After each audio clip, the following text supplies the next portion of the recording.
Program Committee meeting. Everyone should have checked in. What do we show there?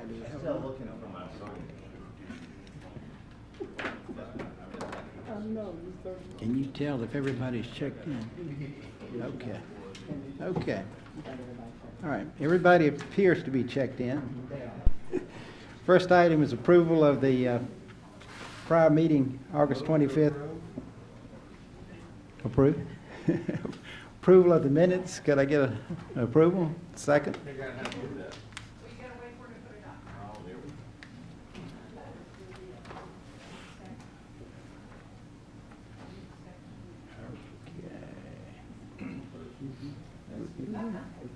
We have a first and a second. Can everyone vote, please?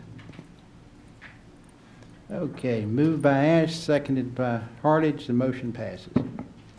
The next item is a resolution authorizing the modification of contractual authorization for professional services for payment and booking systems for the ART and the transit vendors LOL 44267 by Catherine Durger.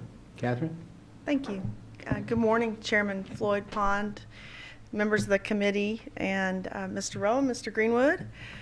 I'm here before you representing the Art and Transit Office. We are requesting a one-year extension and additional funding added to an existing contract, the L44267. If we could go to the next slide.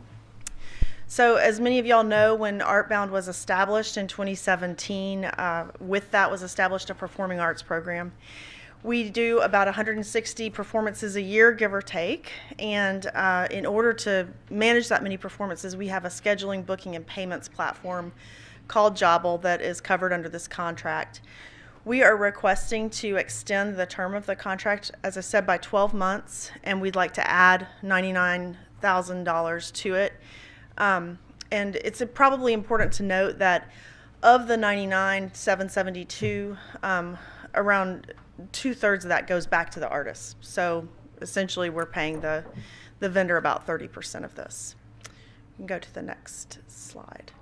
So and that is my request to extend the term and to add the $99,007 to the contract. All right. Thank you, Catherine. Thank you. Could I get a motion and a second, please? Okay, moved by Hartage, seconded by Ash. Any questions, Ms. Durger?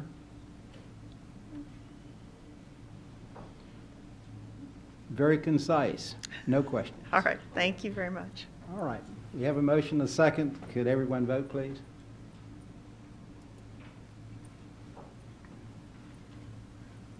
Resolution passes. The next item is a resolution authorizing the approval of the fiscal year 2023 bus, rail, and mobility service standards by Shelley Parrott with the Assistant General Manager of Planning and Project Development. And that's not Shelley, I know. No, sir. Good morning, Chairman Pond, members of the committee, Mr. Greenwood, Mr. Rowan. My name is Ryan Vansickle, Manager of Special Projects in our Planning and Project Development Department, and I am presenting on Shelley's behalf. She's not been feeling well this week. So happy to be here with you this morning for a brief presentation about our FY 2023 service standards update. As you may know, our service standards provide the criteria, the definitions, and some of the processes that we use to evaluate MARTA's transit services.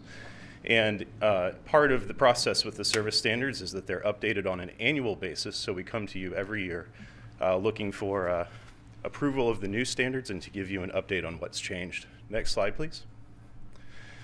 So the service standards achieve three key goals. The first, as I mentioned, is just to outline the criteria and the definitions and the processes that we use to evaluate our service.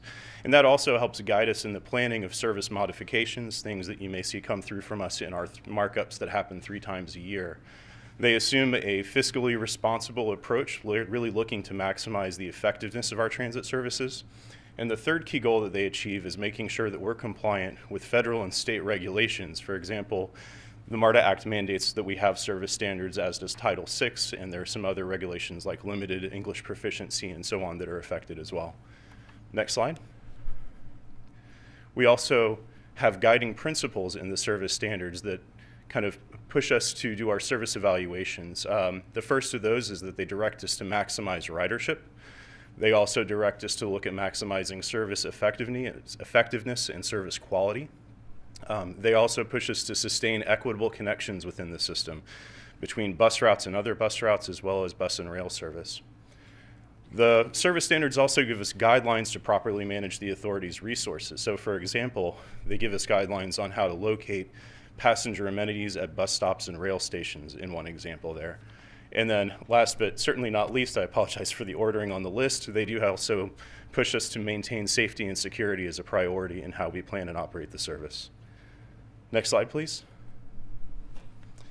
The standards also contain the public hearing requirements that were directed by the MARTA board and also in the MARTA Act.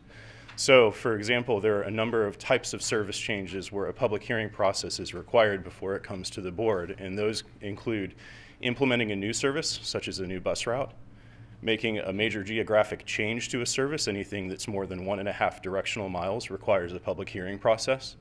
Anything that results in an increase or decrease in the number of daily trips that's 25% or more. Any non-emergency discontinuation of transit service, or any changes to MARTA's fare policy. Next slide. So with that background covered, then I'd like to give you a brief walkthrough of the changes for this year's service standards. There were just a few, they were all minor. Next slide.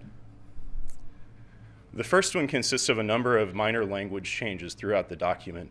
These were really intended to improve readability, make it more understandable. So, for example, instead of saying maximum number of standees, then the document this year will refer to standing capacity.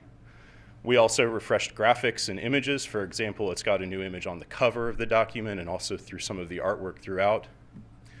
The typical frequency descriptions were updated to reflect the current levels of bus and rail service that we operate this year. And we also enhanced a description of our detour process just to explain a little bit more about how and why and when we might detour, also for how long. And we also have added mean distance between failures as a new performance measure for MARTA mobility, and also added a short description of what mobility does to our contracted services section in the document. And those are the changes for this year. There was nothing that changed the content substantially or the processes within it, just updates for clarity. Next slide. So from here, after today's meeting, then we would come back in October for board approval of the new service standards. Following the board's approval, we'd publish them to itsmarta.com and to the website so that they were available publicly. So this concludes my presentation. Thanks, and I'll take any questions. First, let's get a motion and a second. Moved by Snyder.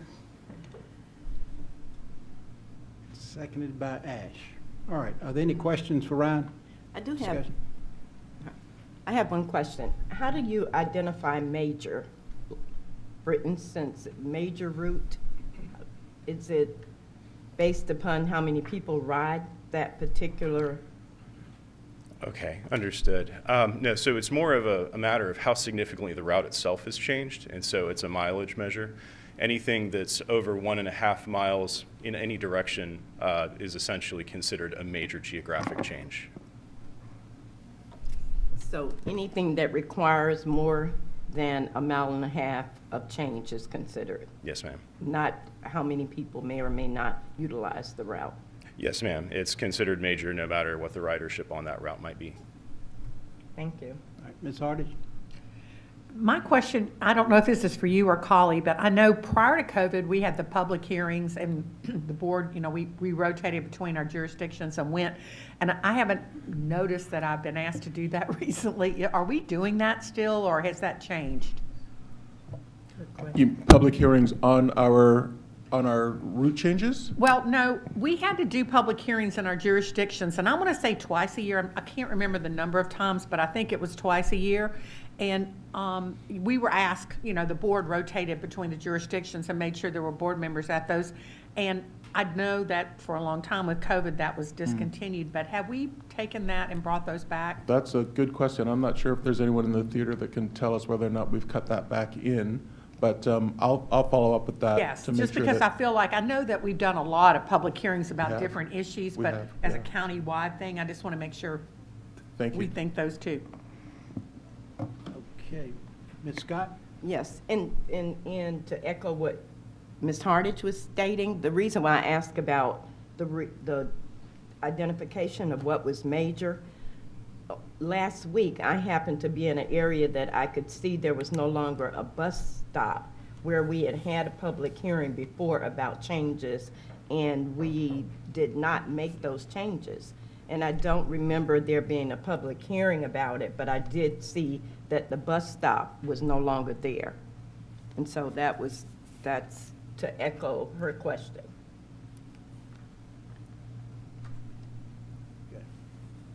Are you saying we used to have public hearings about nothing?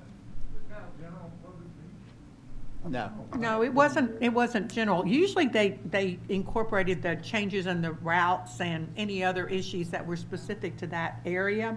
And they would usually, like for Fulton, they would have one somewhere. I used to go down to Fulton County headquarters, at least once or twice a year. One of us would go. And they would just talk about whatever the issues or the changes were for that area. Well, I think that's a problem Fulton had. I think that's a problem you all had. I don't think we ever did that. No, we had did. public hearings about specific issues. Bill, you need to turn Bus your mic. modifications. Yeah, but not just a overall public hearing that I recall. So, I But think the probably if I may, I think the confusion. Maybe I'm misunderstanding the comment. What Freda is saying, they used to, whenever there were route changes, they would have a public hearing in the jurisdiction that the route was proposed, that the route change was being I proposed. understand that. I understand that, but I understood her to say that they were just public hearings. MARTA just held public hearings in general. No. But no, okay. Ryan, do you have some background on the scheduling hearings? I may. What I can say is that with the types of changes that require a public hearing under the board guidance and that are documented in the service standards, between COVID and our ongoing challenges with bus operator volumes and the number of employees, then we haven't been making a lot of those major changes in the last several years. I don't think that we have done anything that has created that geographic change, a significant increase or decrease in trips that wasn't on an emergency basis. And so I think that a lot of the types of things that we had going before COVID, when we had a lot of those changes that resulted in more public hearings, I don't think that we're not quite back there yet because of the unusual circumstances of the last few years. But when we do engage in that practice, it'll be automatic that the board members are brought back into the process. I believe so. I'd have to, We'll make sure of that. yes. Mr. Ash? I was just going to say that, I mean, in the city of Atlanta, at least, we have quarterly briefings with the city's transportation committee, and I assume, although it's been some while since I read the presentation to confirm my impression, that we would discuss any route changes we were making while we were making that presentation, which largely probably moots the need for further public hearings on the topic, although if the will of the body is that we do more, God bless. But the point is that there are many ways to scratch this itch, and it's an important one to make sure the public is given an opportunity to know about and to comment on our modifications, not just by coming here to headquarters, but also going to the jurisdictions that are the reason we exist. But I don't know that they need to be hearings. I don't know that every jurisdiction's answer needs to be the same, is the point I am poorly trying to make. So in that regard, we do, on our quarterly briefings, give them the most recent updates, the markup results, and any changes to routes. So we do that with each of the quarterly briefings. Any other discussion? Thank you, Ryan. The next item is a briefing. Oh, excuse me. Could we please vote?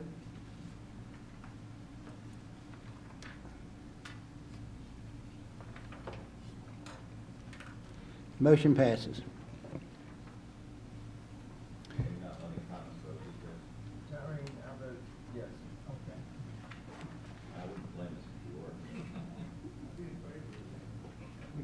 Okay, got it. Next item is a briefing for the fourth quarter Capital Programs Quarterly Update by Kerry Rocha, Assistant GM for the Capital Programs Management Office. Kerry? Good morning, Chair Pond, Mayor Floyd, Mr. Greenwood, Mr. Rowan, and members of the committee. I'm here to present the final statistics for the quarter 4 fiscal year 2022 closeout for the capital program. Next slide. We'll cover similar as Q3, the overall expenditure values and the percentage spent.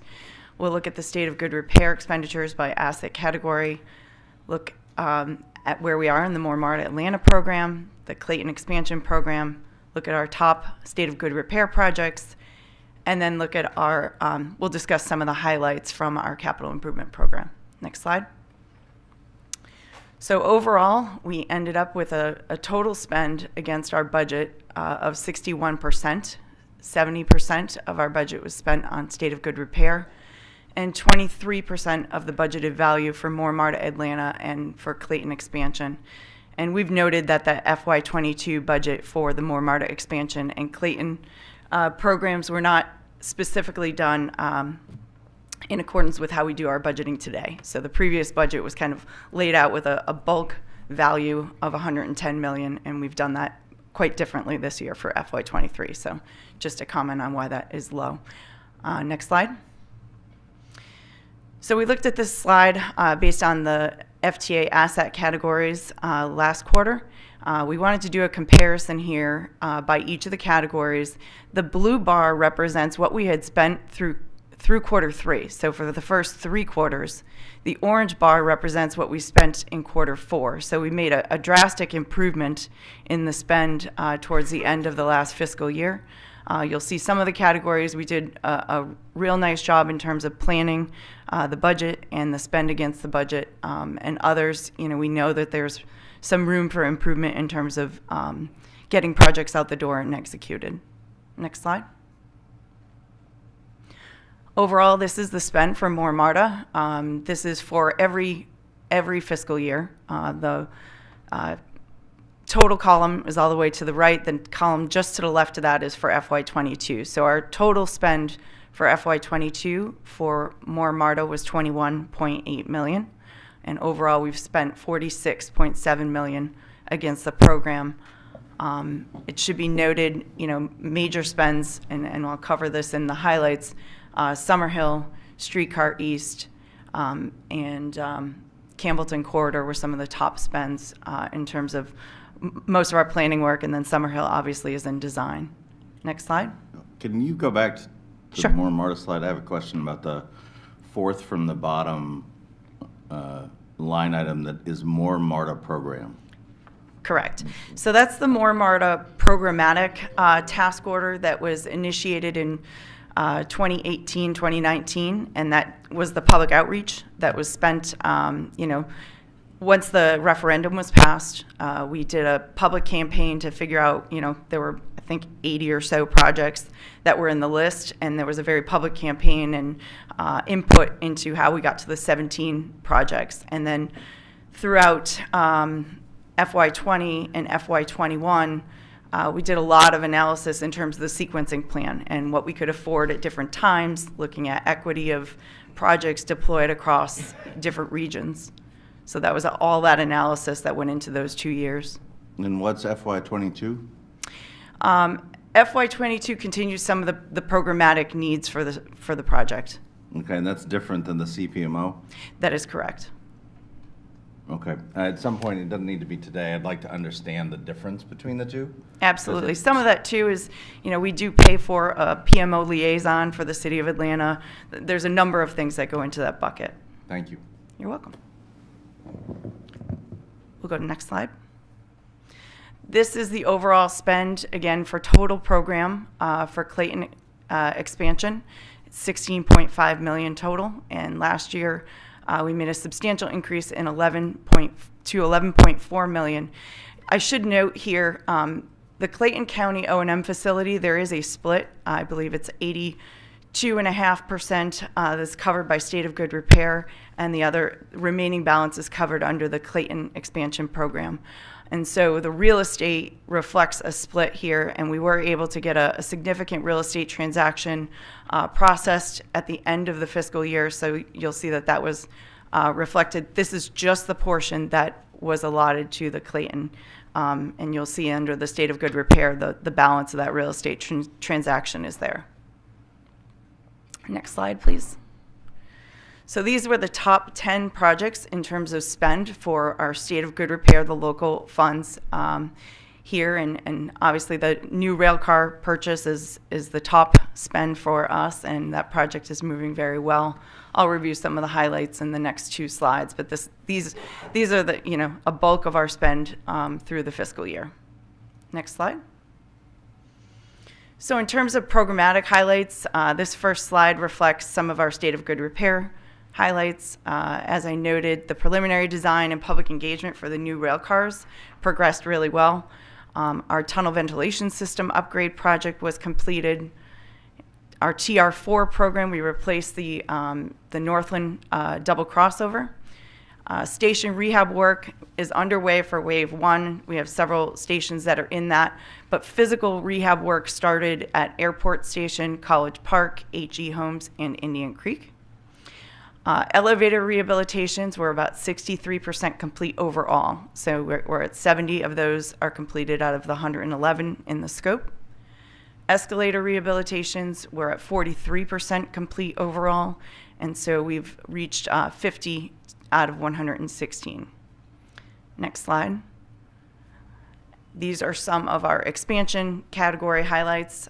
Clayton County O&M facility, we've completed real estate acquisition, and we've progressed to final design. So we do have a final design consultant on board for that. We've also received federal earmarks for that project, so we're really excited about that.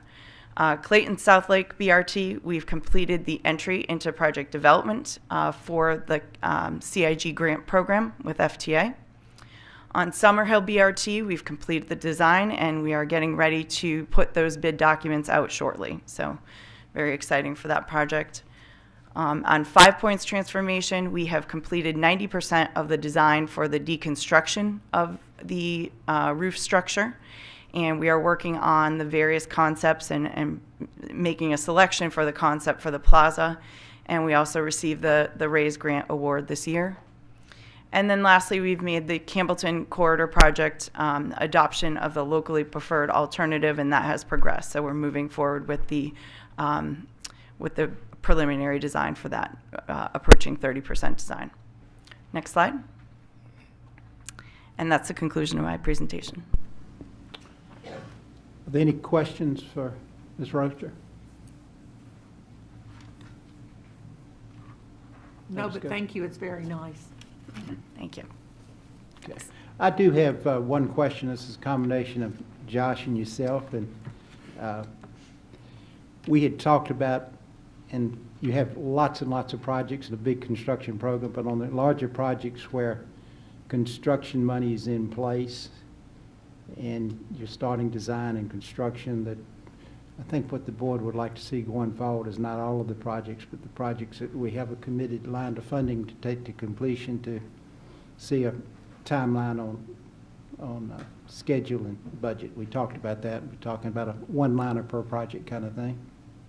Yes, we've actually been progressing several different dashboards based on the program. So say for state of good repair, for example, easily being able to take that snapshot and look at where a project is. Right. So those are definitely to come soon. And I think if you get too much paper, it'll be less meaningful. But again, just those major projects that you have dedicated construction money for, a timeline there would be very helpful and informative to the group. So, yep. Thank you. Great, thank you. Are there any other matters to come before this committee? If not, the meeting's adjourned.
We have a long agenda today, so we'll go ahead and get started.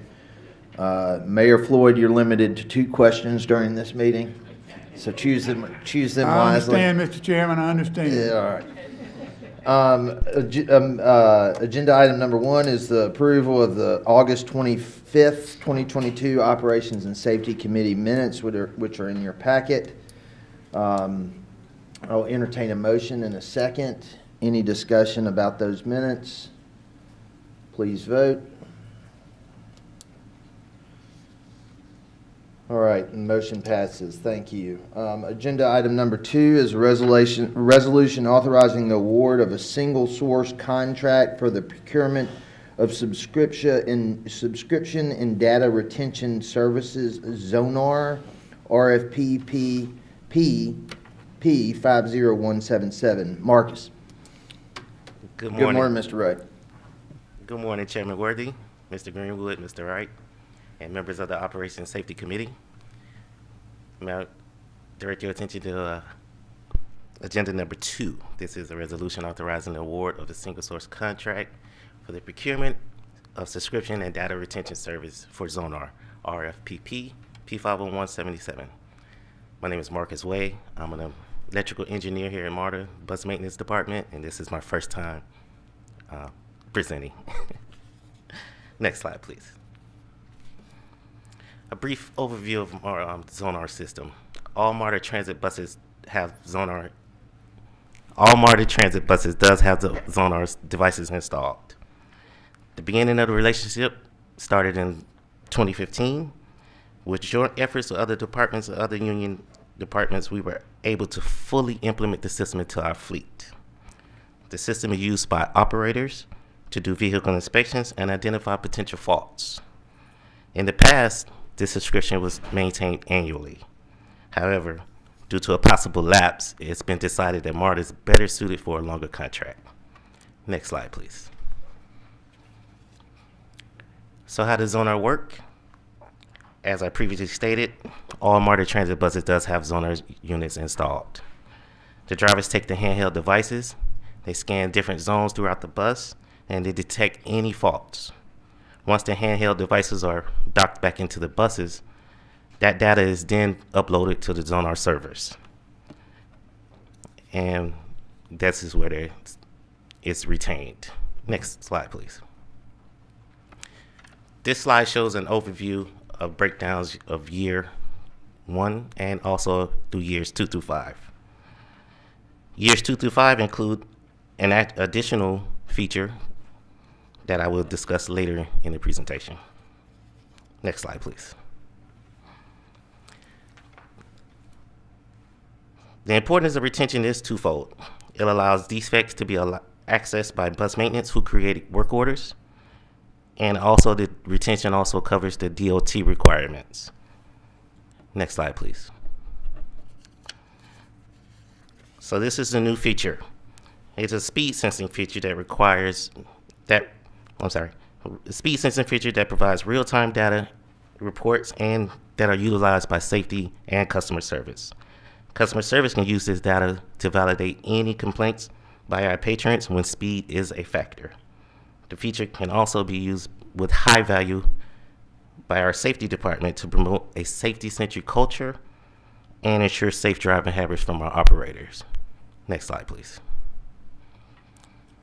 This contract term is 5 years with a 3-year base, 2 1-year options.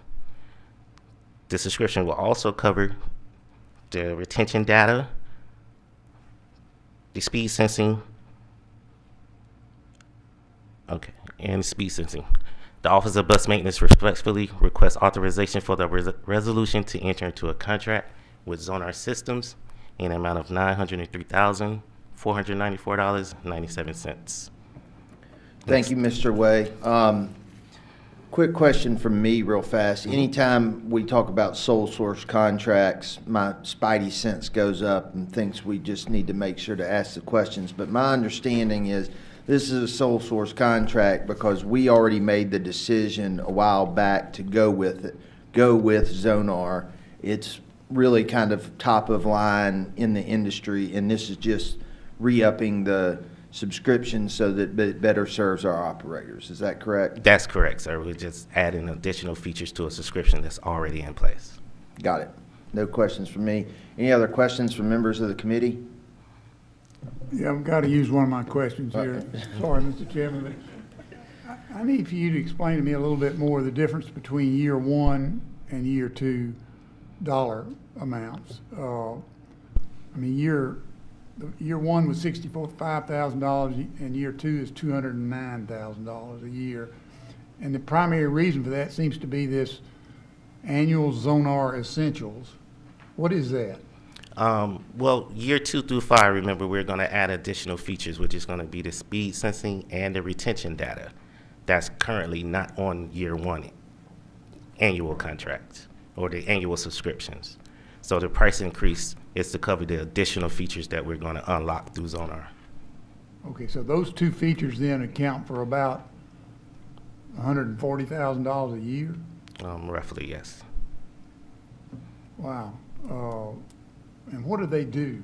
I mean, help me understand. Well, the speed sensing is actually great because we can actually locate a bus in real time. If we get a complaint about an operator speeding through, say, a school zone, we can pull that bus up and look at the history from the time that operator pulled off the lot to where they are right now and see if that driver ever sped throughout the day. We can't do that now?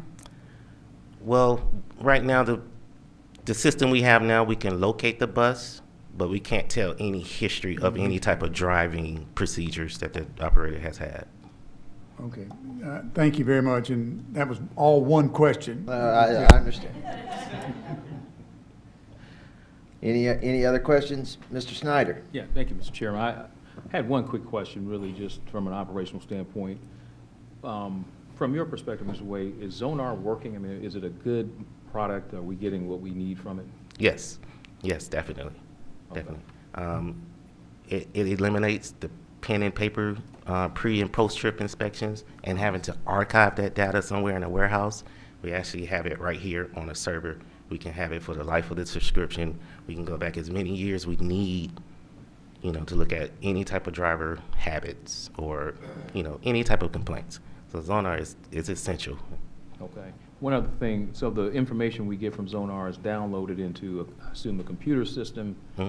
Where is that information stored in our system? It's stored in ground traffic control, which is a Zonar software, and maintenance, safety, any department would actually have access to that data. Okay. All right. Thank you.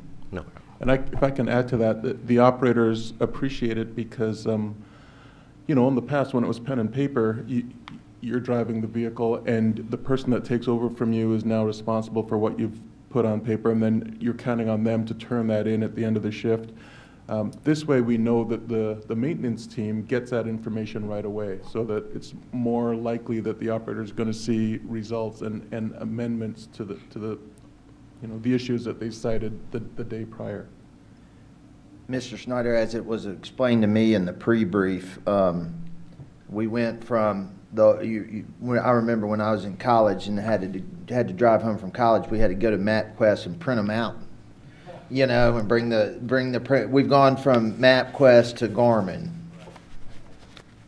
Mr. Ash? Yeah. So, thinking about I mean, I was under the impression, first of all, that we already had telemetry data for the buses.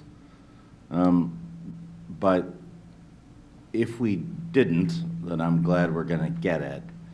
My question is, in terms of safety and regulation of the drivers, if we're going to acquire substantial amounts of information about how fast each bus is being driven, I can foresee circumstances in which that information might be relevant to third parties.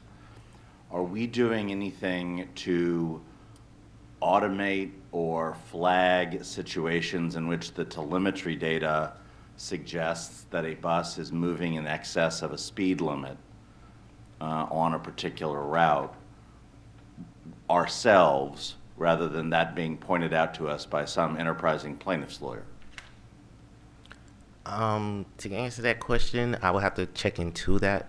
I know the Office of Transportation actually has access to this data as well, and I think it's actually to help our operators out, you know. Sure, no, I get it. My point is, if we're going to acquire this information, then it probably behooves us to set up some way so that if we know that on one route, our driver is periodically or routinely exceeding the speed limit, we do something about it. Correct. Rather than wait until there's a problem, find out we had a problem, and then get popped for it. I agree. All right. Any other questions? Yes, Mr. Ash, that we would certainly look to stand up some enhanced business processes around that, utilizing our bus communications center to, you know, assess and you know, really kind of audit those type of, you know, on a day-to-day basis, maybe take a sample of the routes and take a look at those type of I know, for behaviors. instance, Waze tells me every Yeah. time I'm breaking the speed limit. So Yes. the technology clearly exists. Yeah. And we're either going to be the people who use it to proactively manage our own operations, or we're going to be held liable because we didn't. Those are ultimately going to be the choices. Any other questions from members of the committee? If not, I'll entertain a motion. I guess we should have done that before the discussion.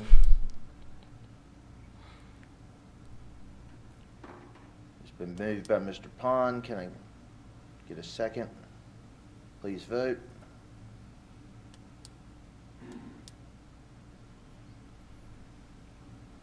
The resolution passes. Agenda item number 3. Thank you, Mr. Way. Thank you. Agenda item number 3 is resolution authorizing the award of contracts for the procurement of bus and rail vehicle consulting services, REI AE 50114. Mr. Hecht, welcome. Yeah, good morning, Chairman Worthy, Mr. Greenwood, Mr. Wright, members of the Operations and Safety Committee.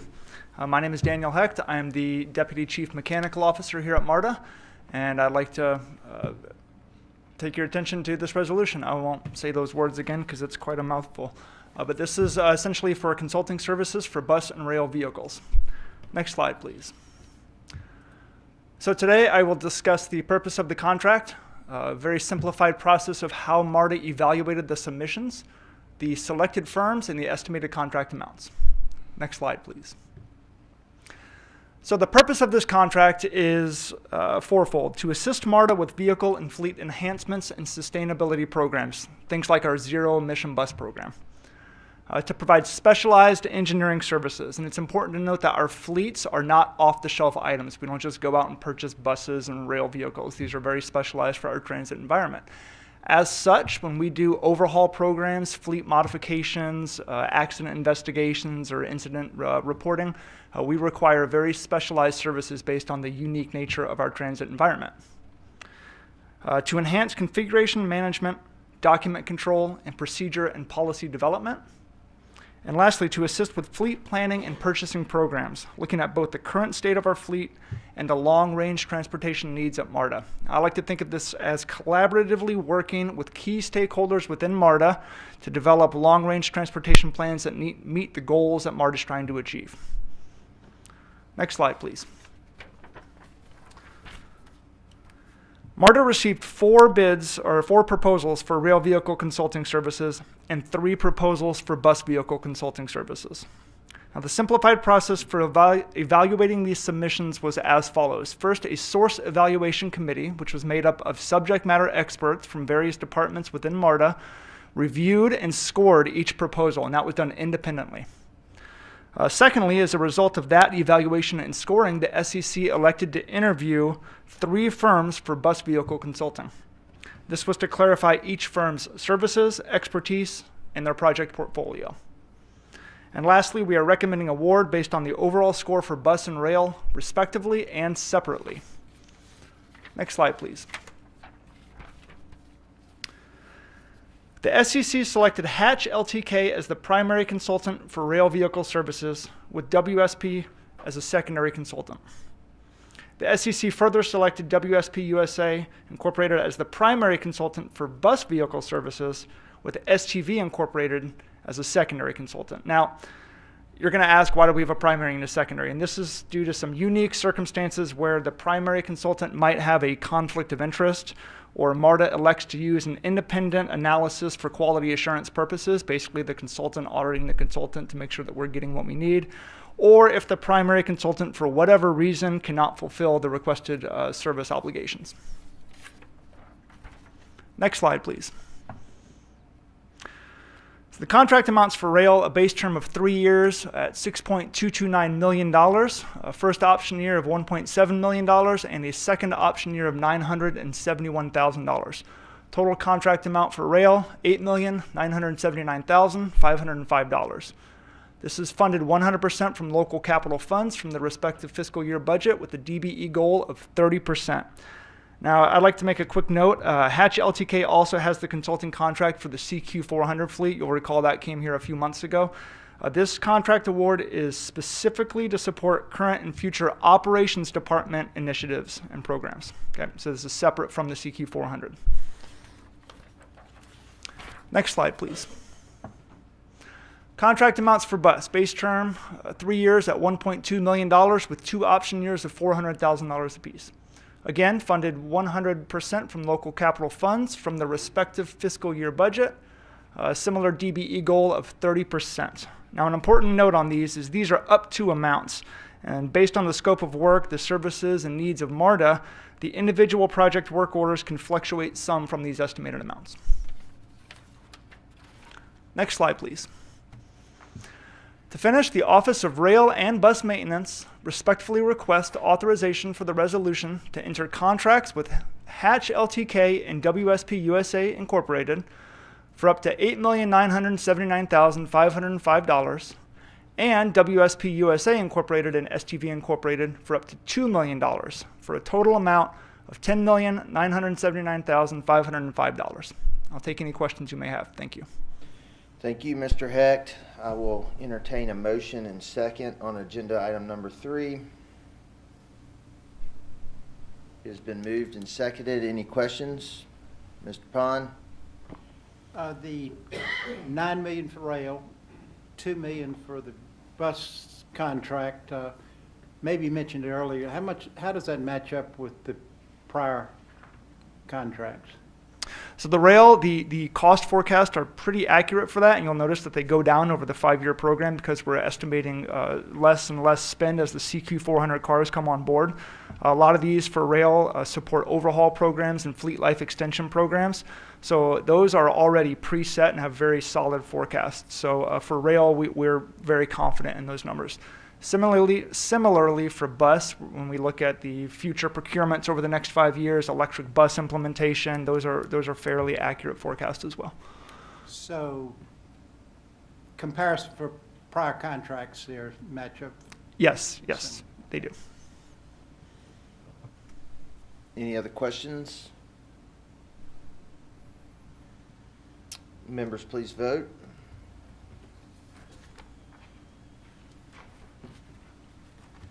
The resolution passes. Thank you, Mr. Hecht. Thank you. Agenda item number 4 is a resolution authorizing a modification and contractual authorization for the FC 9839. Mr. Graham. Good morning, Chairman Worthy, Mr. Greenwood, Mr. Wright, members of the Operations and Safety Committee. My name is Lawrence Graham, and I am the General Superintendent over Light Rail Operations and Maintenance. This is not my first presentation, but it is my birthday week, so please take that into consideration. This is a resolution authorizing modification to contractual authorization for technical support and spare supply services for the Atlanta streetcar S70 light rail vehicles FC 9839. Next slide, please. So with the overview, I will be speaking on the purpose of the modification, what the contract information entails, the scope of the work modification, also the current scope that we currently have with Siemens.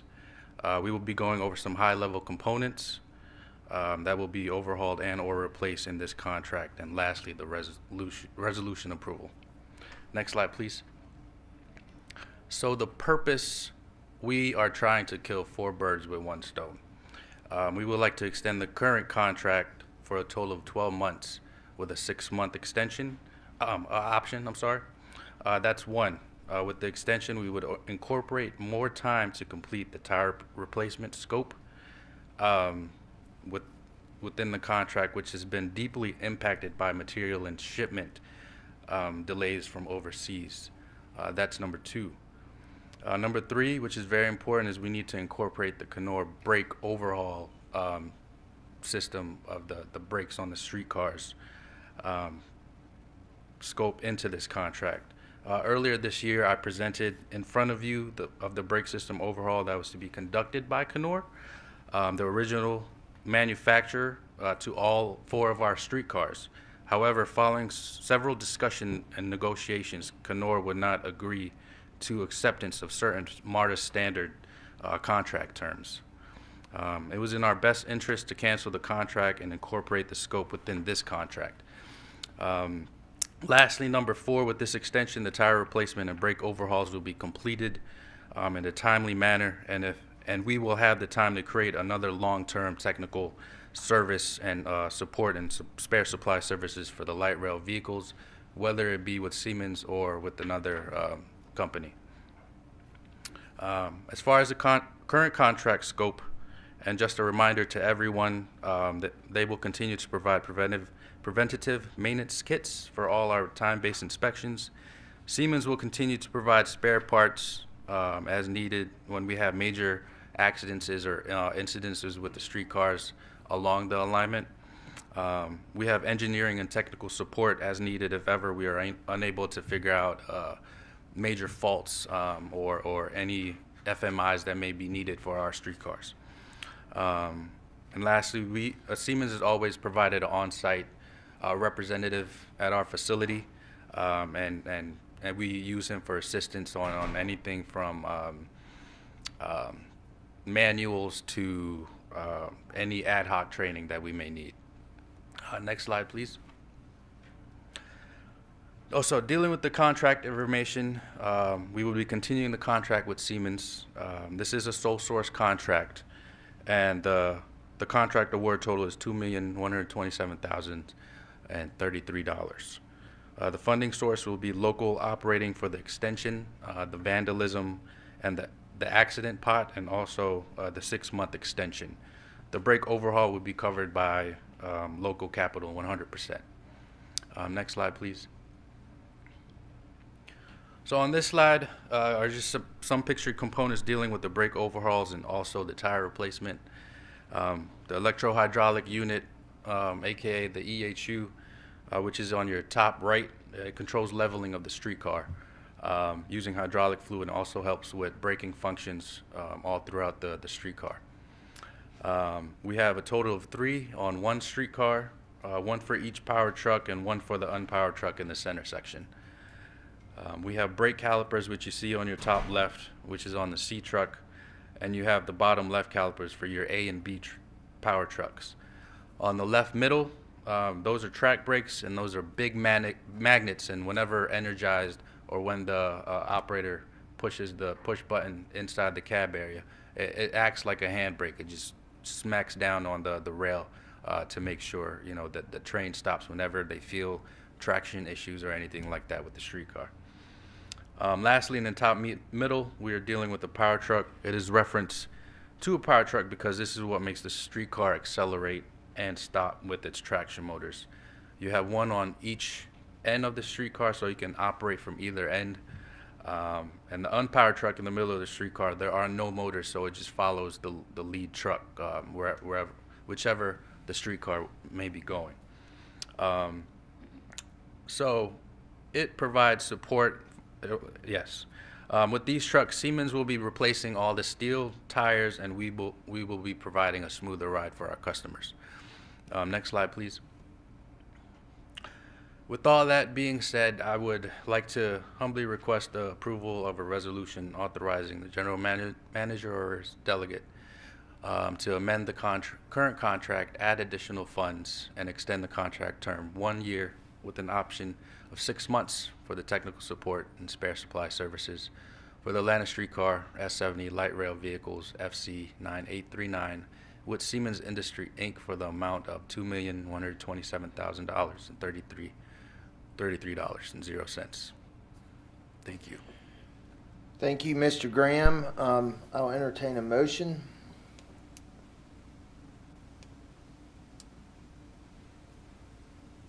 It's been moved and seconded. Any questions or discussion? Mr. Pond. Clarify, I didn't quite understand, there was a little bit of discussion about the vendor or the contractor would not accept the terms of the amended contract. I didn't quite understand. So earlier this year, I had presented a contract with Knorr brake system. They're the original equipment manufacturer for our brake system. And MARTA and Knorr were unable to agree on the contractual terms, so we had to cancel it and Siemens then, okay. Yes. Gotcha. Yes. Any other questions? Mr. Snyder. Thank you, Mr. Chairman. Thank you, Mr. Graham, for the presentation. It's my birthday week, too, so Hey. happy birthday. Happy fellow, birthday. Fellow Libra, I know you're equally balanced, so don't take these questions too personally. But I won't. I did want to ask you, so since Knorr is the original manufacturer of the part, if the part were to break, is it warranted? Are they going to replace it? How does that work? First question, just from an operations standpoint. Siemens will have a 12-month warranty for this contract and for the brake overhaul. Okay, it's still Knorr equipment though? Correct. Right, okay. So does Knorr have their own warranty or some kind of extended warranty for their parts? With the original contract with Knorr, it was also 12 months. Okay. Siemens uses Knorr for most of all their vehicles, so they have that close-knit relationship with them. So if a part would break, we would, get it as soon as possible from Siemens. Siemens would get it from Knorr, of course, but, they have that close-knit relationship where we would have a float stock. I see. So if the part were to fail for some, like, design problem or a part problem, who would be the party that would be responsible for that? I mean, do you know that? Yes. So with the original Siemens contract, if any parts break within this contractual term with Siemens, it would be on them. Okay. So they would replace the part at no cost to us. All right. And if we were buying new streetcars, in the future we're planning to have streetcars on the Beltline and other things, would that also be Knorr as far as you know, as far as the brakes? I don't know yet with the new specs with the streetcars coming out, but if it was with Knorr, it would be the same thing. And if we were to continue the contract with Siemens, they would honor that. If any parts break with new Siemens vehicles, they would be liable for that. Okay. All right. Thank you. Mr. Mullis. My birthday is also this week, so happy birthday. Hey, okay. Any other questions or comments? Please vote.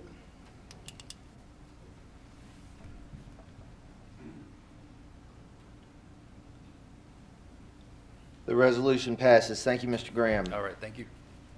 Agenda items 5, 6, and 7 are all directly related to one another. And so to explain agenda items 6 and 7, we're going to start with a briefing for agenda item number 5, and that is a briefing on MARTA Connect contracts. Welcome, Ms. Allen. Thank you very much. Good morning, Chair Worthy, Mr. Greenwood, Mr. Wright, and other members of the Operations and Safety Committee. You did an excellent job prepping me. I was wondering if I was going to have to explain why I have 3 items here, and one says a resolution. But I would like to first give you a little background on the MARTA Connect service. So the next slide, please. So in the fall of 2019, MARTA had a couple of medical emergencies that occurred in our Midtown area that required complete shutdowns of the stations. During those times, and that was required by the public safety officials that were there, right? So they required that we, totally disconnect service from those stations, and so we could not run trains through those stations, and so we offered complimentary bus bridges. But these emergencies actually happened during the height of the rush hour period during midweek. And so even though we offered complimentary bus bridges and services, it left a crowd of individuals, at our stations. And if you can imagine, the buses are running kind of in the same pattern that rail was running. But a bus maybe would leave one station, and by the time it got to the second or third station, it was completely filled, right? And so some of our customers opted on their own to take rideshare services to get out of the impacted area in a quicker manner. Some of those folks, though, complained, and they actually came here to speak on public comment that they thought that they were subject to some price gouging or huge surges from the rideshare companies, and asked MARTA if we could do something to kind of help alleviate that. We met with the rideshare companies, and we were not able to necessarily substantiate that there was any large, surges. There was increased demand, and prices changed with demand, but we could not substantiate that there were any type of gouging or anything going on there. But we did work with them and decided that we would pilot a solution, a cost-sharing model with Uber for about a year, to see if we could share the cost when these rail interruptions occur with our customers. So we did that with Uber in 2020, and then we also expanded with Lyft in 2021. So I will continue to share a little bit more about how this system is activated. Next slide. So again, it is a app-based approach, just as you would if you were anywhere on your own and you require a rideshare service. We now use this service for both planned and unplanned interruptions of our service for both rail and bus. When the contracts with Uber, when we started this pilot, it was in the summer of 2020. And again, it was one of the points, again, at the beginning of the pandemic, so ridership was extremely low. So when we did have a few disruptions of rail service, we were able to accommodate that via our bus bridges. But that was also the time at which we were running the essential bus service plan. And if you remember, there were about 40 routes that were running consistently more frequently to allow for social distancing on our vehicles. But we realized that at the approach of the election season in November or the fall of 2020, that because we were running the essential service plan, there were locations in about 99, I believe, polling locations in those areas where customers would normally have been able to take MARTA to get to those places, and they no longer could, or they would have been able to do that back in March before we changed our service. And so we actually launched the service in November of 2020 and provided a $8 subsidy to allow folks to get in those general locations of where those polling places were to exercise their right to vote. We didn't want the essential service plan to be a reason why people couldn't get to those areas. And it went well. We did the same in January of 2021. And also in February of 2021, when we had the TR4 shutdowns. So I believe at that time we shut down the rail lines between Lindbergh and the Buckhead and Lenox areas to do work kind of behind where we are now, behind Miami Circle and Canterbury Junction area. The same with smaller rail power outages. We've used the service there. And we also recently used the service for the bus service reductions. That was what we call the early bird program. So in December 2021, we expanded the planned service, so that because of the reduction in the service, we moved all buses to Saturday schedules from their weekday schedules, and that presented impact mostly for customers who took the bus early in the mornings. So between 4:30 a.m. I think it was 4 a.m. and 6:30 a.m. we provided a discount to customers who would normally be able to take a route that was moved to a Saturday service schedule, and we didn't have buses out for them at that time. It's called our early bird service. Next slide.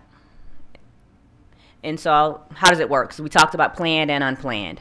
If it's planned service, we do big campaigns. Think about TR4. You'll see in press releases. There'll be signage in the stations that tell you how to connect and how to get these codes and links. We also advertise this in the neighborhood apps. Let's say Neighborhood is an app that folks, if it's in the affected area, they'll have an opportunity to know well ahead how to connect and how to use this service. If it is due to an unplanned disruption in rail or bus service, we announce it over the intercom at the stations, so folks will know we're having to activate a bus bridge, and MARTA Connect service will also be activated at that time. Customers who are in the stations can take their phones and click on a QR code that's in different places located in our rail stations. And that directs them to the MARTA website, where they can then click a link from the MARTA website and download the discount into their app, whether it's Uber or Lyft. We also announce it on those times at our MARTA social media accounts, as well as the My Commute subscription. For those who have subscribed to the My Commute service, they'll also see it there as well. Again, since we've been using this, we've had the discounts range from between $8 and $15, just depending on the nature of the impact, the frequency, or the extent of the impact. And customers are able to start or end a trip as long as it's in one of those affected areas of the MARTA service disruption, and they're allowed to start or end wherever they need to go. But they're responsible for anything that's over the cost of the general subsidy that we're offering. Next slide.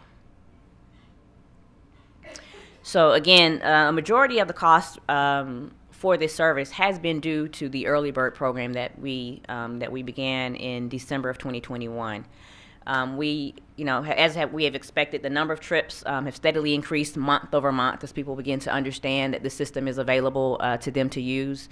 More than 93% of the trips have been and started and ended within walking distance of one of the reduced bus service routes, and that's what we want to happen. And so we will continue to use this program until we have the number of bus operators that we need to go back to full service throughout the weekdays. And again, this early bird program is really only run 4:30 a.m. to 6 a.m. Monday through Friday. Okay. Next slide. And so as a reminder, the Uber contract, so we have this partnership with both Uber and Lyft. The Uber Technologies contract is letter of agreement L46827. The contract was executed in June of 2020. It's an automatic yearly renewal with a maximum contract value of $100,000 at present. And in the next agenda item, I will request the increase to that contract value of a maximum of $500,000, which will continue to be funded by local operating funds. Next slide. And the same with the Lyft contract. It's letter of agreement L48275. That contract was executed in March of 2021. It too is an automatic yearly renewal with a current contract value of $198,000. And I will again I believe it's agenda item 7, request a maximum increase to the contract value to $500,000, and it too will be funded by local operating funds. The difference in the two, and why the Uber contract value, current contract value is $100,000 and the other is $198,000, is just that simply our customers seem to use Lyft more than they use Uber. Maybe their personal preference as to which system that they use right now. Next slide. And so again, just as a reminder, the next two, this is just a briefing, but the next two agenda items is where I will be asking for resolutions to increase the contract values of each of the two contracts. And Mr. Worthy, I will now turn the attention back to you for questions. Sure. I think the best posture to do this is go ahead and field the questions now, and then we'll move into the resolutions. Mr. Mullis. Mr. Chairman, I'm going to violate your edict at the beginning of the meeting, if you don't mind. The first question is going to be to the general manager. Where are we on staffing? We're making good progress with operator staffing. We are, at last count, we're approximately 50 drivers short of our pre-COVID contingency. So that's in no small measure due to the aggressive recruitment efforts from the HR department. But we have now onboarded in excess of 400 drivers to net out to a 50 driver shortage. So when I started back in January, we were down about 350 drivers. Is that correct? 250. 250, and where are we on maintenance workers? Maintenance, it's far less pronounced. I don't have the number in front of me, but we are, I don't know, George, we're probably about 80% of the required workforce on maintenance side. So I was just remembering with Raj, we were at some point in time in the spring 650 positions down. Overall. That's quite we accurate. closed that dramatically. Substantially, yes. So we're down to somewhere in the neighborhood about 100?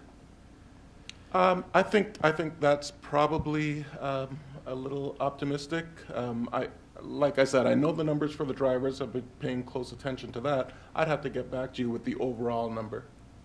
Okay, and maintenance would impact our ability to deliver on reliable routes on the bus too, is that correct? Absolutely, yeah. Okay, and so that number, we have to work on that number also, is that correct?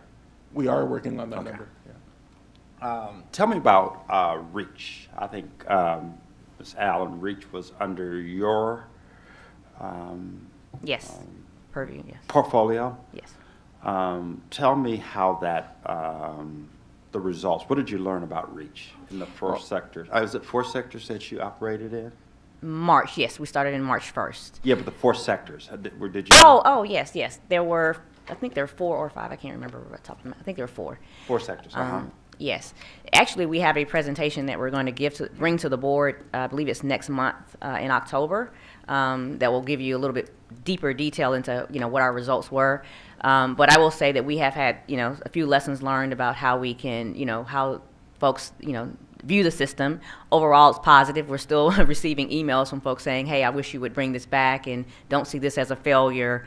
So we'll continue, delving into the numbers there, and we've done some evaluations. We've done some surveys of folks who've taken it, and we want to bring that to you. I think it's October 13th, perhaps. Did you get the ridership that you wanted on that and usage? Yeah, yes. Well, we didn't have a number that we were trying to necessarily get to because it's a pilot, and we didn't really know what to expect.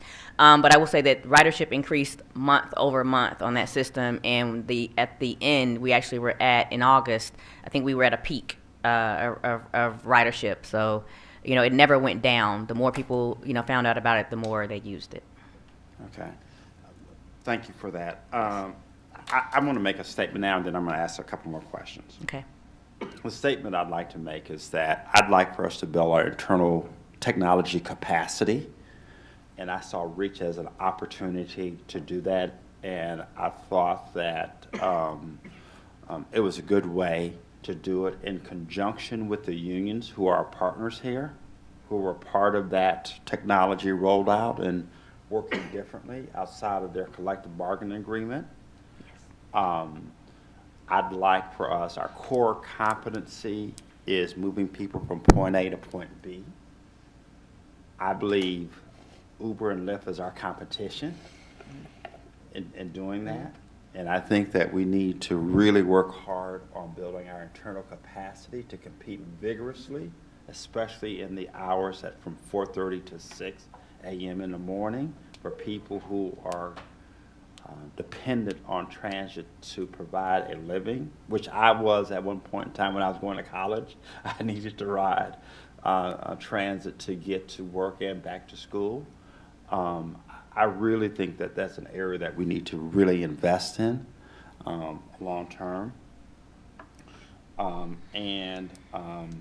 With that, those are my questions and my statements. Okay. Thank you. Any other questions or comments regarding the modification of contracts with the rideshare companies? Mayor Floyd. Well, I'm going to disagree with you, Mr. Wallace. I don't see Lyft and Uber as a competition. I mean, we're all about this, how to get people around, and while I'm not sure where we'd be in this world today, especially with COVID, if we didn't have Uber and Lyft. And I think MARTA just needs to figure out how to make best use of those kind of things, rather than classifying them as competition and we're not going to help them at all. So, and I'm not commenting on what you're trying to do here at all. I'm in favor of this, but I don't think it's fair to classify them as competition, because I don't see them as that way. I mean, I can ride MARTA and still use Uber and Lyft, which I consider an essential part of getting, if I'm trying to get to Marietta, well, you know, I may ride the train somewhere and then take an Uber. So I don't think it's fair to classify them as competition. So that's just a comment on me regarding something you said. So anyway. Ms. Hordage? Excuse me, Mr. Chair, he's at 2. Yeah. No, I just want to echo what Mayor Floyd said. I don't see them as competition either. I kind of like the word collaboration, and I feel like that in today's world we keep hearing last mile connectivity, and I know you took it further than that with some of the issues we were having at the stations, but I feel like that anything we can do to collaborate with our partners in transportation to make the ride a better experience. Now, I'm all for getting better pricing, because they have gotten totally out of control on their pricing. And I sometimes will not use them because of their pricing. So honestly, I think anything we can do to try to make this work together, it's better for our riders, and that's what we're here for. Mr. Pond. On the contracts, quick question. We 100,000 and then 200 prior, and we're moving both of those up to 500. How much of that did we use? Did we exceed that capacity? I'm just curious how you got to the analysis to go from the lower number to the higher number. I'm concerned more about the capacity, because I think it's a great program. I support the collaboration. Yeah, it's we're close to the maximum contract values on both right now. I should make a note that we don't pay for anything that we don't use, right? So we only pay for each ride that's taken and the maximum value of the subsidy that we agreed upon on each one of those, right? I increased the numbers and tried to make them even, just considering the fact that we're going to use this service again for a planned activity in, I believe it's the middle of February of 2023 for the next TR4. And then we just don't know to what extent we might want to use it again for something similar to an early bird program. And it's over, again, yearly auto renewals. So this just gives us a little bit more flexibility to cover the unknowns, right? So we've used this over two. Scar, go ahead. Okay, I was going to say we've used both of these kind of over around a year or 2 years, and so my anticipation is that since we won't be using them as much once we get more of the bus operators here, and we may not be using the early bird program as much, that this amount will probably last us 2 and perhaps closer to 3 years. Yeah, my question was more centered around how well this was received by the public using the combination of MARTA and private rideshare services. Yeah, I have not received any negative feedback on the use of the service, and I'll say that Uber and Lyft both we talk about how we might be able to even improve the data that we have and the kind of the technologies that they have on the back end. That's some of the same technology that we might use for a reach if we were to kind of extend that. And so I think from a public perspective, they're happy that they have the option to kind of bypass where they, sometimes where they just have to get to work on time and they can't rely on the bus bridge, or it's going to take a little longer. And again, we even on the early bird program, we started with a larger amount of discount, and over time kind of reduced it just to make sure that we wanted to get folks back onto the system if they could use the system. As we brought more buses back to their regular schedule, we wanted to get folks back to those buses. So we reduced the amount of the discount and still have no negative feedback from customers even after the reduction of that discount. And so it seems to be of value to them. Chair Scott. Well, first of all, let me agree with the position of each of my board members. I agree with Mr. Mullis that it can be a competition at time, and I agree with Mayor Floyd and Ms. Hardage. It can be a partnership. It depends on the circumstance. So what I'm concerned about is that the one thing Ms. Hardage brought up that I am concerned about is pricing and cost. It's exorbitant. And the fact that it's more than doubled from 198 to 500 is questionable. So that would be a concern. Yeah, so let me reiterate that their pricing, this number is a maximum value that MARTA is willing to spend on those types of services. This was totally MARTA's decision as to how much it would be. This is not a Lyft or an Uber proposal on how much they think the cost should be. So let's say that, you know, there's an incident that takes out service between Lindbergh and Midtown stations. We may look at, you know, at that time and say, how much would it cost a person to get from Midtown to Lindbergh or one station beyond at that moment? And if it's $8, we will decide, okay, we'll offer $8, you know, or we'll offer $5 per ride. If the customer only wants to get out of that affected area, they have that opportunity to just choose to take that ride from this one station out from where the impact is. Or they may decide that they want to take that ride further along to their final destination. It's their, you know, their choice, but we will only be paying for the amount of the subsidy or the value of the discount that MARTA has established at that moment. So we're not fixed to a certain discount at any particular moment or particular incident, and so that dollar value was completely established by the MARTA internal customer experience team. So have we negotiated a cap on what the cost might be from one location to the other? No, ma'am. No, ma'am. So you that would give us a concern about pricing. No, because it's an option for the customer. I haven't thought to go to Uber or Lyft and say, hey, you know, is there some way we're gonna, you know, really dig into their model or their business model and say you cannot charge more than, you know, $20 per out, you know, per $1 per mile. Mr. Greenwood, did you have something you wanted to add?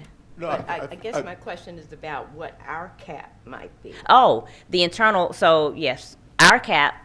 We have capped things at $15 per ride. But again, we look at the distance, the impact, the time of day, and what that looks like.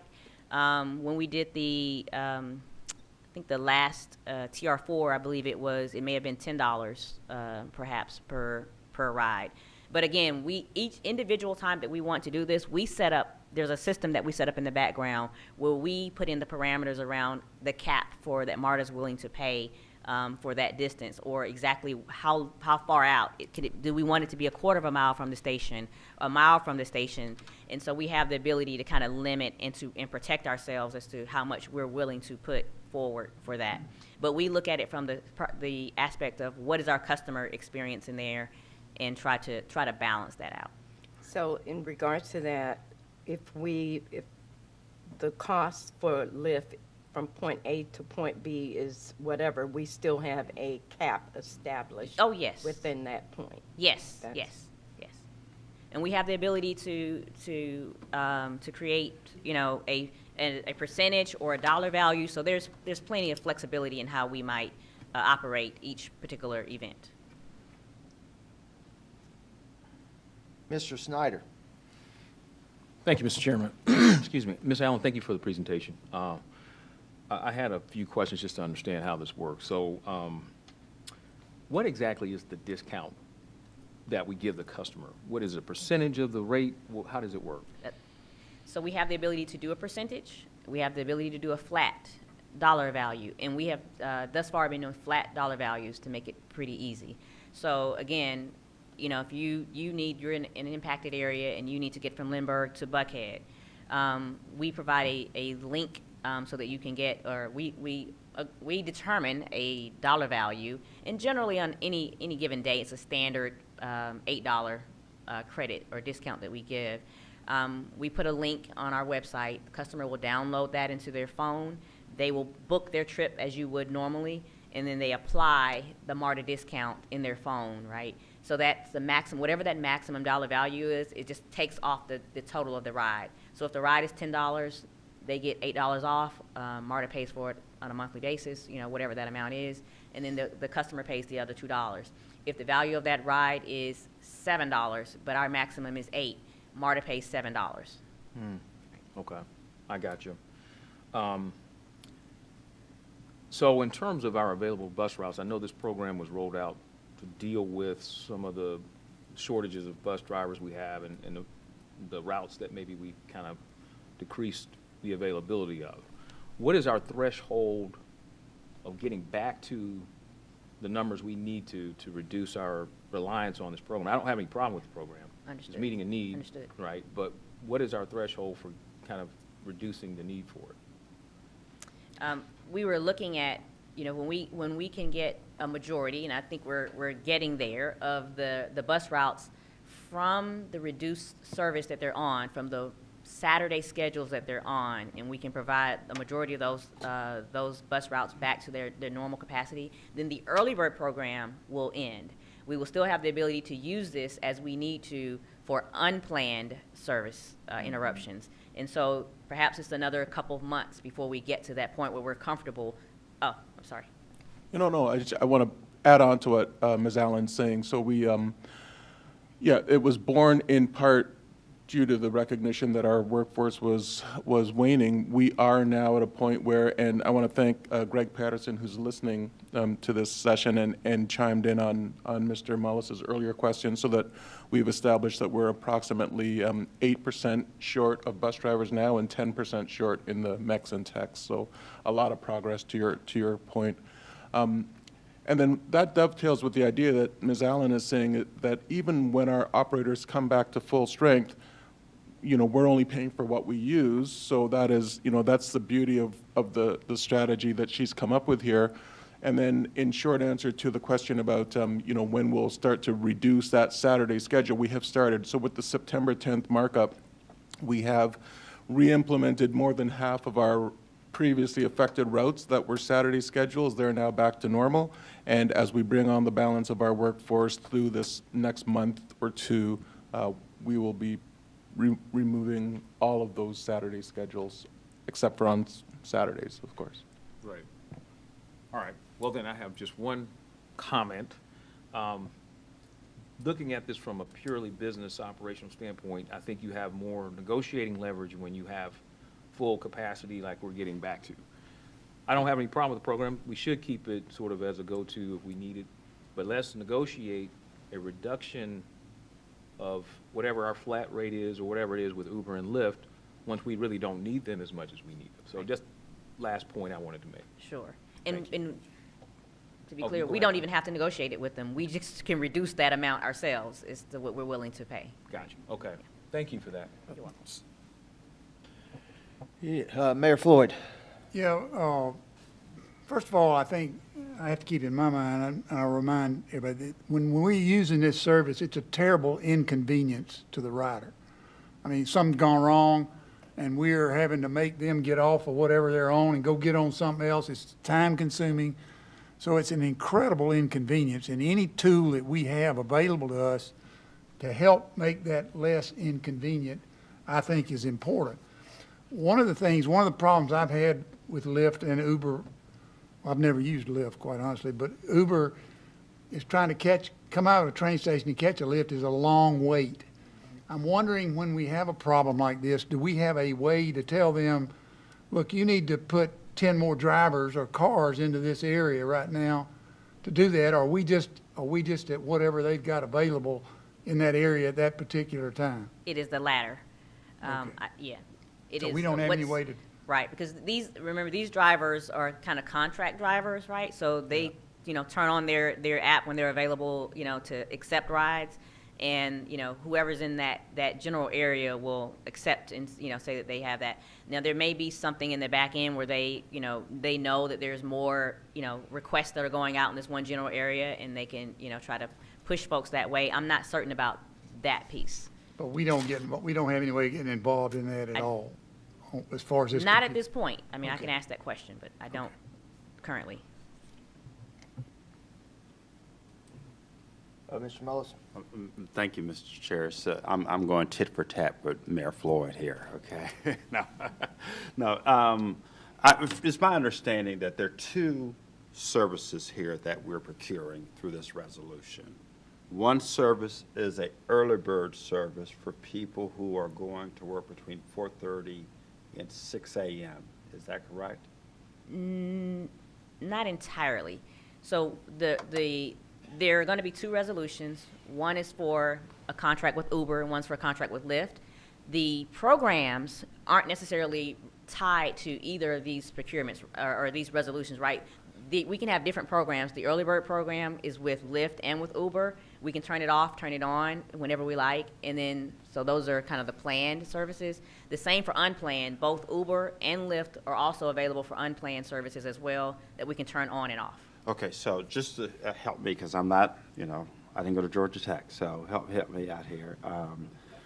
The planned services, the cause for the planned services to reduce bus services, the Saturday bus services, is that correct? That is one use case. Yeah, it's just safe. Yes, Yeah. yes. Is that correct? Okay. So the planned services primarily operated between 4:30 and 6 a.m. in the morning. Is that correct? Today. If we're doing TR4 in February, it will be between, let's say, 6 a.m. and 11 p.m. Because so we're going to have more planned. Yes. Okay. Yes. I was not aware of that. That is when we're not able to run train service between Lindbergh Center Station and, let's say, Medical Center Station. So we're going to have no or it's actually the upcoming one is going to be between Lindbergh and Buckhead.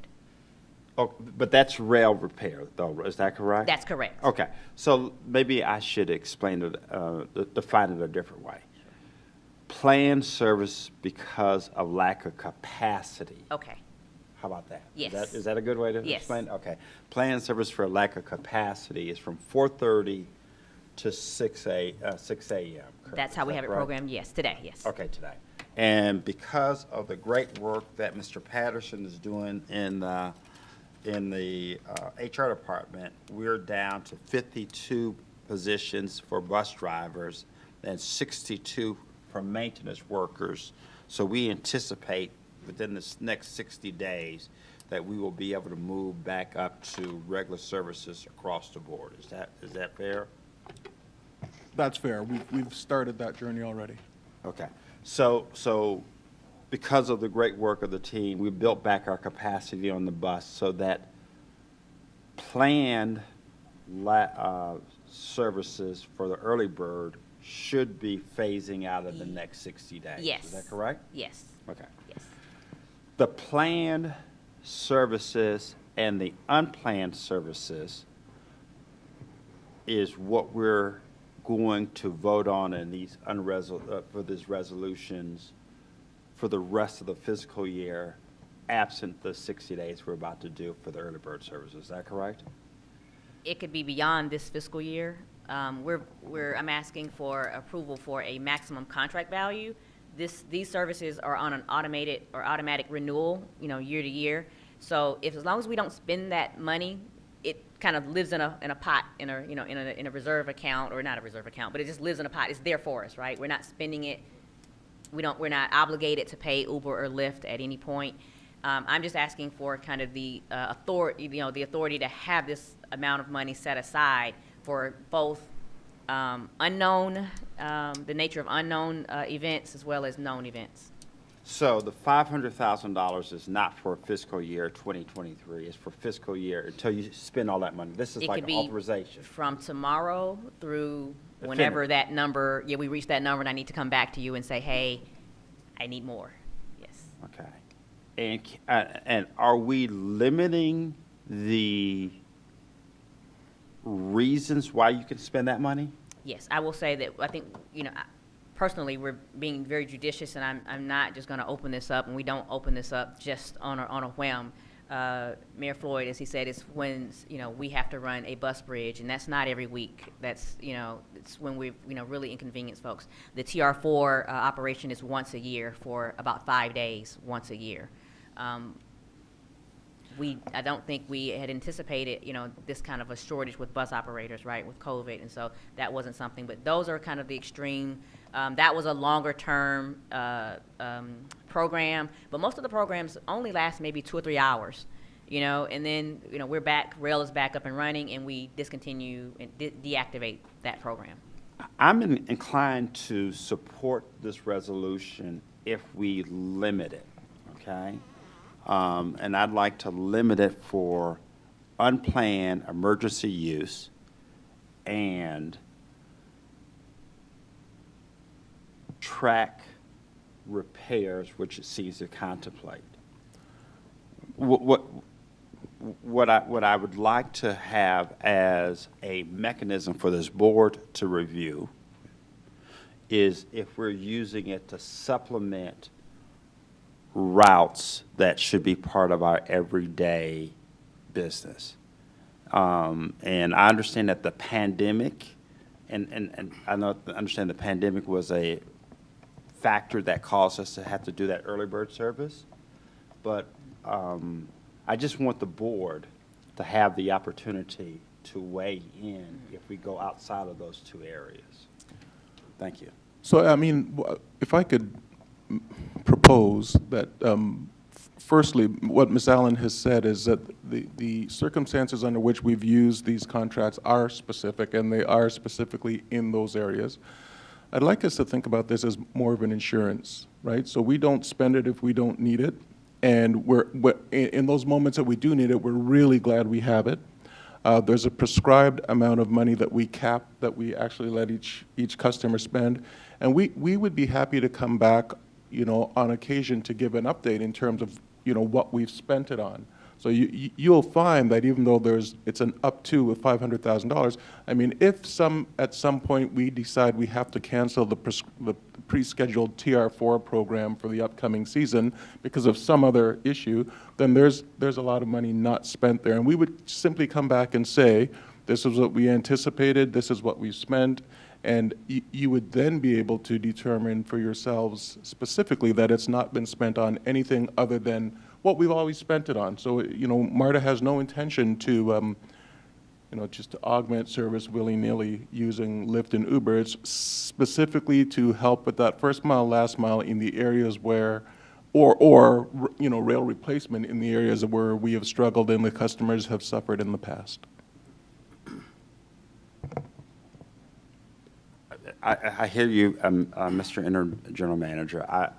Again, I think that we're using, as a form of collaboration, there are partners with us, and I think that I feel very comfortable with an emergency expenditure if we have something that occurs in Midtown like we had in 2019. I feel very comfortable if we have some planned service requirements. I think you said it's going to be 5 of them this year. I feel very comfortable. What I don't feel comfortable with is if we, for whatever reason, are canceling routes for whatever reason, and we're using this to augment service. I don't think it's fair to the union, and I think that I don't think it's fair to the board not to know that. And that's my point. I mean, I could be wrong. I'm telling you how I'm going to vote. Mr. Frierson? Yeah, thank you, Ron. I think this is a program that we're fortunate to have. It allows us the flexibility when things happen that disrupt the service.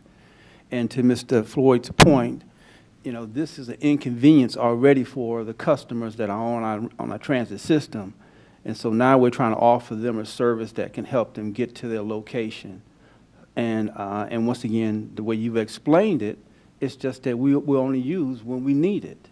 And it's not designed to do anything other than just make sure that it's convenient for our customers to get to point A to point B because the system is disrupted because of something that's happened on MARTA's transit system. So I'm in favor of the resolution. Okay, I think we've had enough discussion here.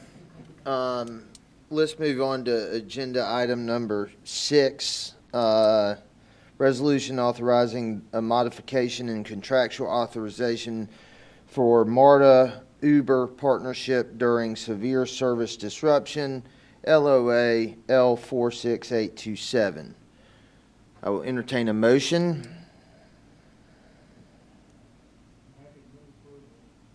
It's up now. It's been moved and seconded. Please vote.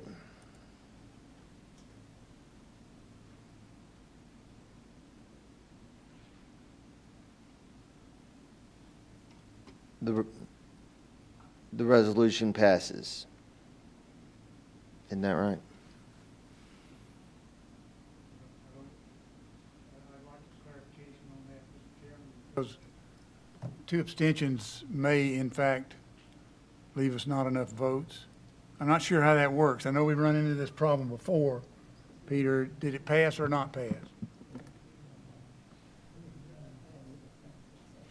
Yes, we have 9 members of the committee, so 7 in favor means that it's passed.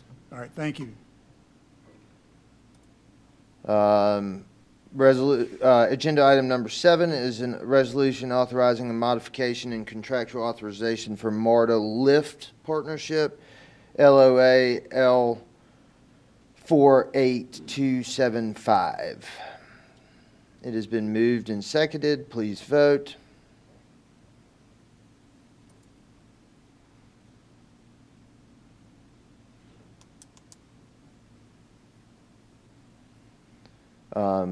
With 7 in affirmatives and 2 abstentions, that agenda item passes too. In your packet, you will find FY22 July performance indicators. That's informational only for you to review at your leisure. And with no other business to come before the Operations and Safety Committee, this meeting stands adjourned.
Yeah, I'd like to call to order the Business Management Committee meeting for Thursday, September 29th, 2022.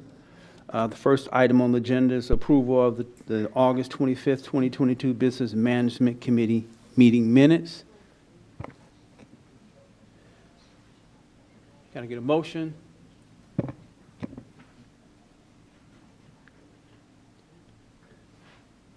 All right, it has been moved in second. Can I get a vote?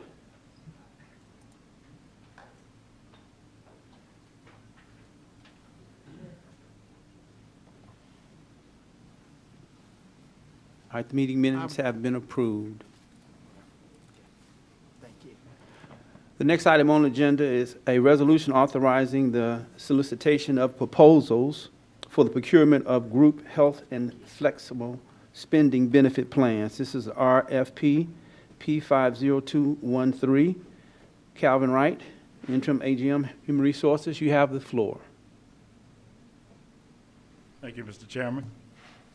Well, good morning, Chairman Firestone, Vice Chair Durrett, other distinguished board members, Mr. Greenwood and Mr. Srinath. I'm here today coming before you for a resolution requesting permission to issue an RFP P5020213 for group health and flexible spending benefits. Next slide. Give you a little background.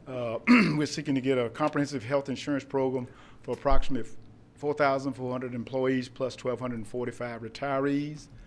And you can see that the FY22 budget was like $557.1 million. And of that operating budget, 12% of the overall labor costs was associated with covering the comprehensive insurance coverage. The total contract was valued at $558.2 million. It was for a 5-year period, and it included several other items that we're not going out to bid at this time. We have a consultant named Siegel. They've advised us to unbundle it, and so we're unbundling that. So there's several items that's included in that we're not going out at this time. Also due to the timing of this whole process and to exercise the best practices associated with that, we decided to take that particular action also.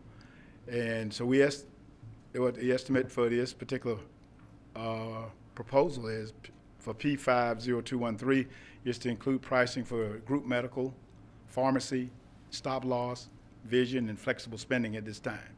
Next slide, please.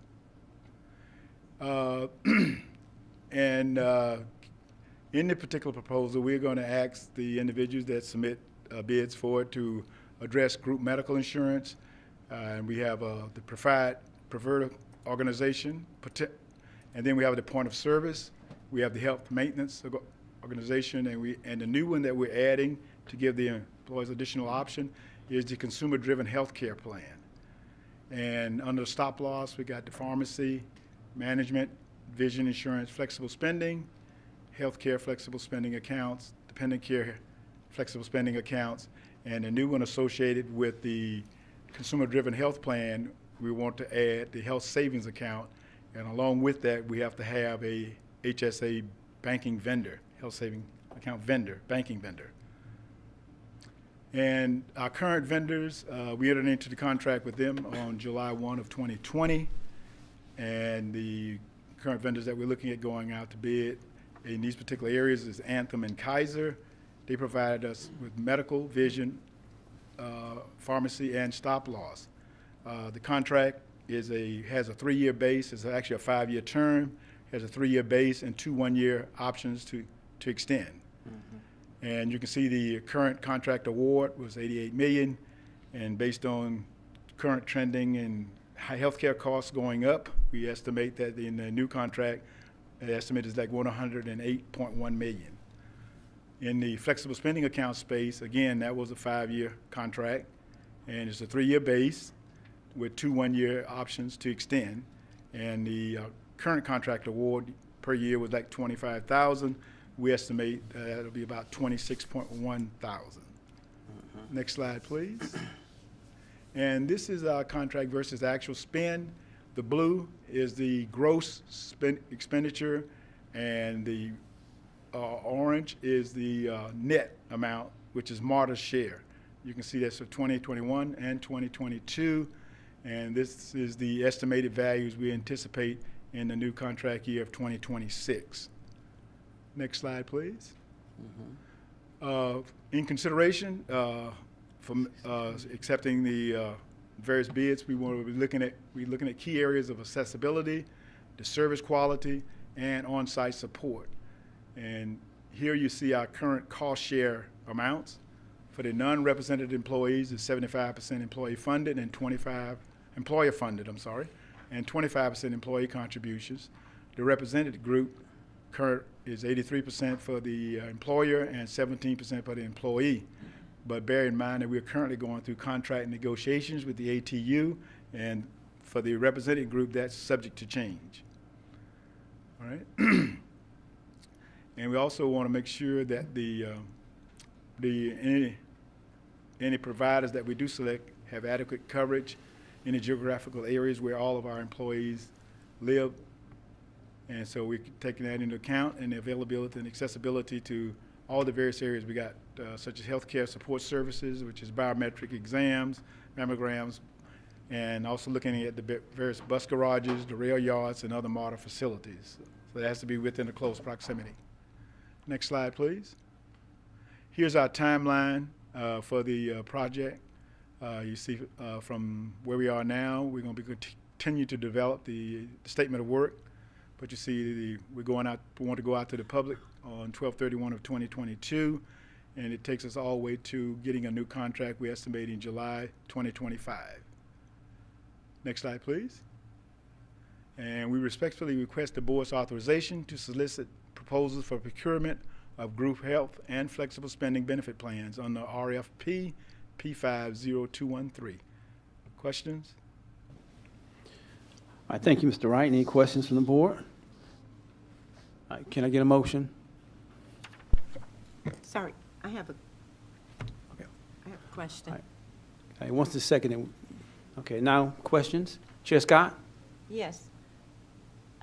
Has COVID affected any of these numbers when it comes to costs? Yes, it has. And we actually, yes. I think Ms. Nurse Hardage just answered my next question. and that was how do we expect any decreases? And she answered for you, anticipating my question, and she said no. Thank you. So, thank you. Yes, Chair Scott. Any other questions from the board members? Well, I hope we can get this RFP going, because the cost continues to go up, and I hope we can get it in place so we can get it fixed. All right, hearing no other questions, may I call the question for consideration?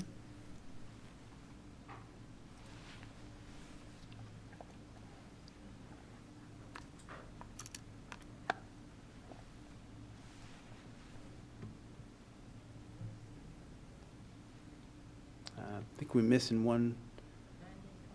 We're missing one member.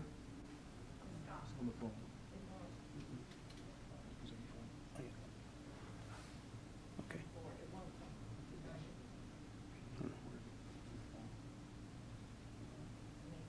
Chair Scott is not listed. We get her on record, and then we can move forward. There we go. All right, the resolution has passed. All right. Thank you. Thank you, Mr. Wright. The next item on the agenda is a resolution authorizing the award of a contract for the procurement of employee assistant program services, Rfpp P50154-A. Lou Borrero, Chief Administrative Officer. You have the floor. Thank you. Good morning, Mr. Chairman Frierson, Mr. Greenwood, Mr. Usrinet, and members of the committee. I'm Luz Borrero, and I'm the Chief of Administration here, asking you to approve a resolution authorizing the award of a contract for the procurement of employee assistance program services, Rfpp P50154A. Next slide, please. As you know, the employee assistance program provides support for our employees in resolving personal problems that might adversely affect their ability to perform their work optimally.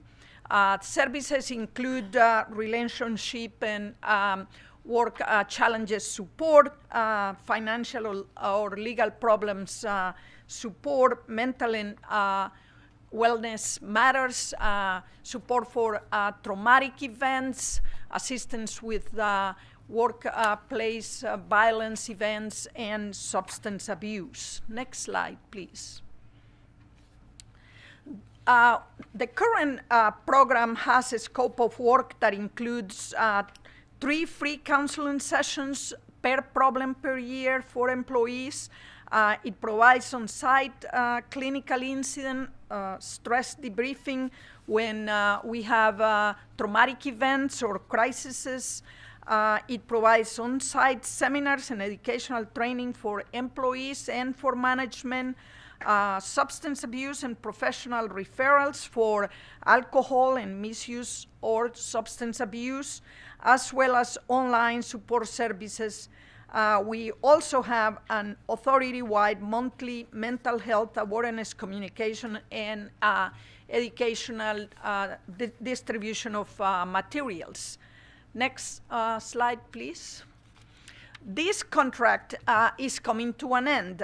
Humana is our current service provider, and they have indicated to us that they will no longer provide these type of services. They're going to refocus their attention on their core services. So on June 20th, 2022, they gave us an official notification of their service cessation. The contract was for $550,675 for 3 years with 2 one-year extension options. So knowing that Humana was not willing any longer to provide this service, we, with your authorization, we went out with an RFP on July of 2022, requesting 4 proposals. The deadline for that was August 15, 2022, but no proposals were received at the time. Next slide, please. Upon further research and having received communication from LifeWorks, we found out that, in fact, LifeWorks had submitted on a timely manner a proposal, but had been trapped in MARTA's firewall and was not timely received by contracts and procurement. We engaged in a discussion with our law department and with contracts and procurement, and in fact, I identified their proposal as a viable proposal. In addition to that, LifeWorks is a company that has engaged with us in the past, as they were a partner with Humana in the current contract. So we also know that LifeWorks has absorbed a number of the contractual obligations that Humana provide for other providers in the healthcare arena, and has been very responsive and a seamless provider of services to other organizations. Next slide, please. So their proposal provides for a seamless continuation of the existing employee assistance program services, and in addition adds certain elements to the mental, social, and physical well-being of our employee members.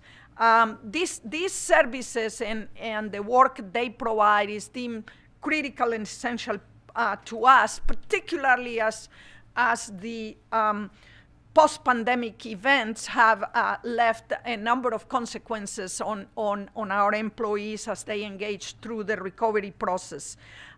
They have been of great assistance to MARTA employees as they have been impacted by both personal and professional trauma.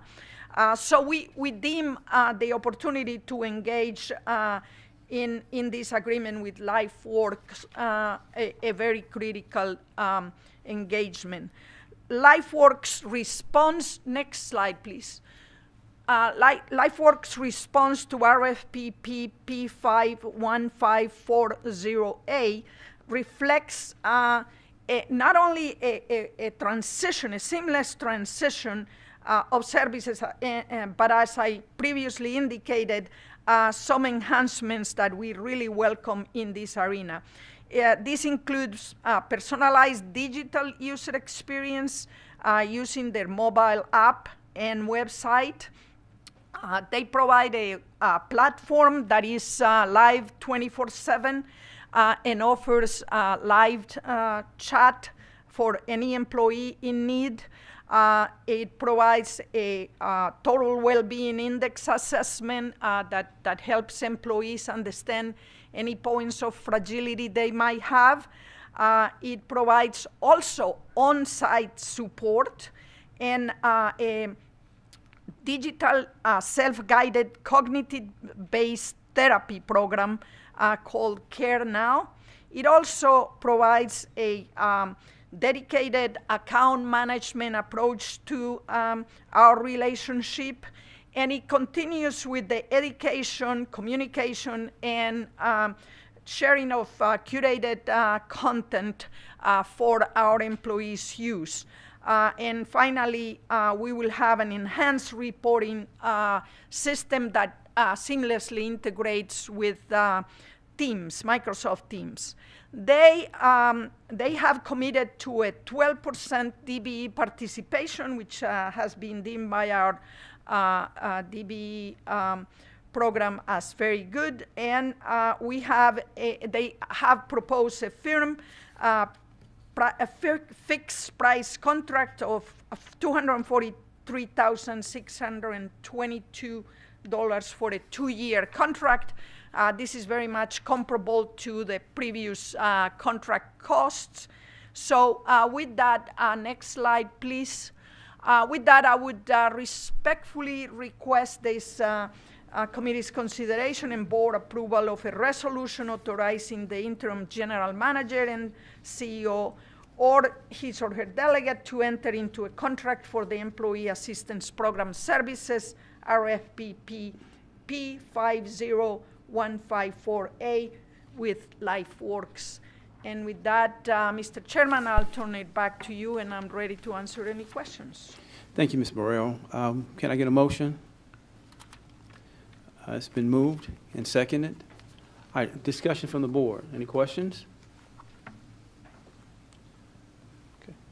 One thing that I did notice that is a benefit as well as something that is critical, and that is that the proposal was stopped and doing the firewall, and so it didn't make it to the deadline that was required, and so that means that our firewalls are working. That's a good thing. But the second thing is that we want to make sure that this situation like this is something that we can avoid, because now you just have one vendor that's applying that has been considered for this, and we understand that. But also the cost is still going to remain pretty flat for the next 2 years.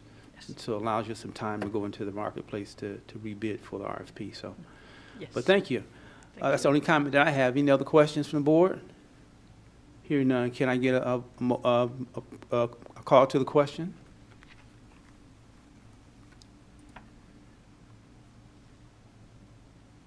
All right, the resolution has passed. Thank you. Thank you very much, Ms. Burrell. The next item on the agenda is a resolution authorizing the award of a contract for the procurement of Opalto Alto Firewall, Rfpp P50220, utilizing the Federal General Service Administration GSA contract. Mr. Kirk Talbert, you have the floor. Thank you, Chairman Frierson, Mr. Greenwood, Mr. Srinath, members of the Business Management Committee. Good morning. Next slide, please. This is a request to grant permission to award a contract to PC Solutions in the amount of $1,396,399.44 for a 3-year maintenance contract on our existing firewalls. As they just pointed out, ironically, right before this, they block things, and hopefully they block the right things, and they let the good things through and the bad things out. This is a maintenance contract. You will notice here that our pricing has gone up. You have a price comparison. Last year, the pricing was $370,701 on an annual basis, and we went out and did competitive pricing. We are seeing that the lowest cost pricing is PC Solutions, which represents a 26% increase. So that's something that we're watching, but in order to mitigate those costs, we're requesting permission to enter into a 3-year contract for maintenance coverage. When we did pricing for 1 year, it was actually on the order of 40 to 50% increased pricing over what we've been paying historically. So to summarize, this is a request to authorize a contract in the amount of $1.39 million for 3 years to PC Solutions off of the GSA contracting mechanism.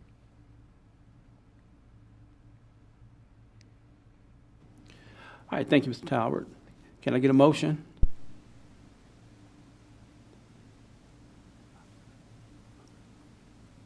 Okay, it's been moved in second. Discussion by the board members. Seeing none, can I get carry the motion? Call the motion. There we go.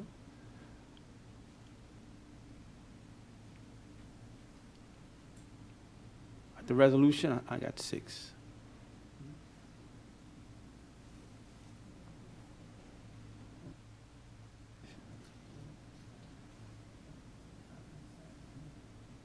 Okay.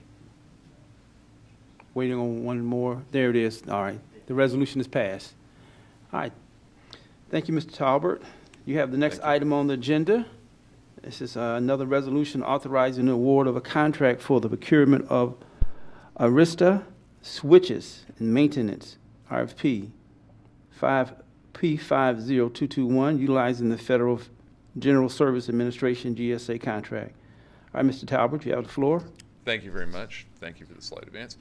This is a request to award a contract to Converge One to purchase 60 network switches, Arista brand switches, to replace the aging switching infrastructure that we have for our CCTV network. This allows us to continue to increase the resolution and the reliability of the CCTV cameras throughout the stations and the network. It is a $710,496.80 contract coming out of our capital funding, which covers the 60 Arista switches, as you see in the table, and 1-year maintenance on these switches. That gives us software updates, support, and service on them. So again, it's a request for contract to Converge One in the amount of $710,496 to acquire these switches and implement. All right, can I get a motion? Okay, it's been moved in second. All right, any discussion from the board members? Hearing no questions, then I call the question.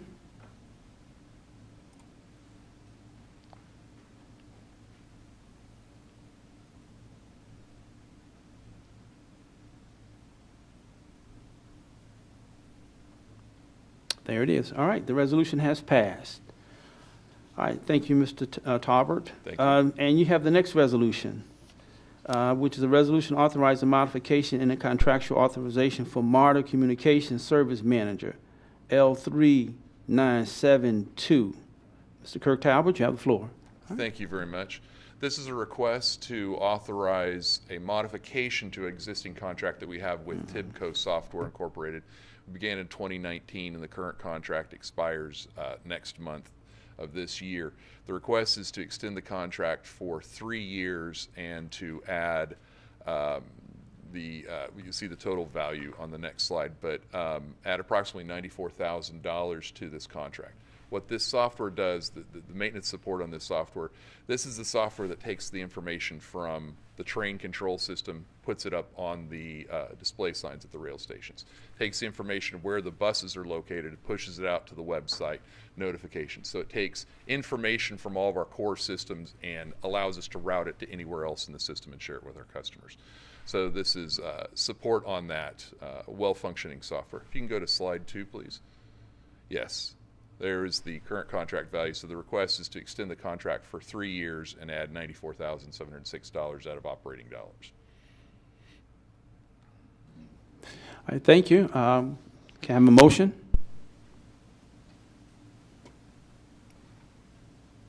Okay, it's been moved in second. Discussion from the board members? Mr. Pond. Got one question. No problem with the presentation of the contract. When you're waiting for a train once in a while and the monitors are not working, what's causing that? And I guess, does this contract help fix that? So there are various causes to that. It could be a failure of individual signs at stations, in which case the information is flowing to all the other stations. It could be this intermediary software, although we've found that it rarely breaks down. This is just a redistribution software. In many cases, it might be a communications disconnect from the train control system that knows where the trains are at, flowing down to us. But we've had different reasons in the past that have happened.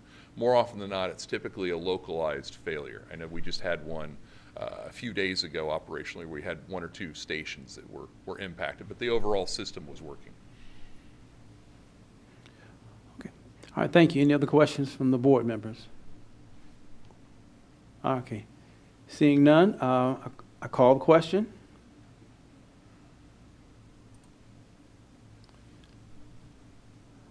The resolution has passed. Thank you, Mr. Talbert. Thank you. All right, and the next item on the agenda is a resolution authorizing a modification in the contractual authorization for specialized professional services, RFP, P47520. Mr. Dean Mollis, AGM Information Security, you have the floor. Thank you. Good morning, Chairman Frierson, Business Management Committee members, Mr. Srinath, Mr. Greenwood, Mayor Director, agenda item number 7. So I'm before you today to request your approval of a resolution authorizing the interim general manager or CEO or his delegate to amend the current contract to add additional funds for specialized professional services, RFPP 47520, with Client Solve Technologies, Gantech Corp., and numbers only for MARTA's Information Security Department. Next slide, please. So the purpose of the specialized professional services contract was to provide specialized professional services or contractors for police, information security, information technology, safety, quality assurance, and capital programs and operations. So information security, my department initially requested $1.2 million to fund these contractors over a 24-month period. The goal, of course, was to phase out all the contractors in that period, but we did not hit that goal. So during that period, we did manage to go from 5 contractors to 3 contractors. And the current positions that we've got are a program manager, governance risk and compliance specialist, a threat and vulnerability management consultant, and I can go into details if you'd like. And again, the goal was to eliminate all those positions. The current job market kind of makes it difficult to fill these with full-time employees. Next slide, please. So the challenges we have is there's a lack of cybersecurity professionals. Currently, it's estimated that there's 400,000 open cybersecurity jobs in the U.S. alone. They're higher starting salaries in the private industry. They get salary plus bonuses. A lot of these companies are enticing people with 100% remote work from home. So the annual cost for the increase, which I'm looking to run the 1 year, finish out the year of the contract and the 2 options, because I'm pretty sure Kirk and the rest will exercise those options. The increase is $2.4 million and change. Annual cost of $235,000 roughly for the 3 consultants each. Next slide, please. So the need for the increase, I've got 2 of those professionals. The contracts end at the end of January, and they have 2 key positions that they're filling.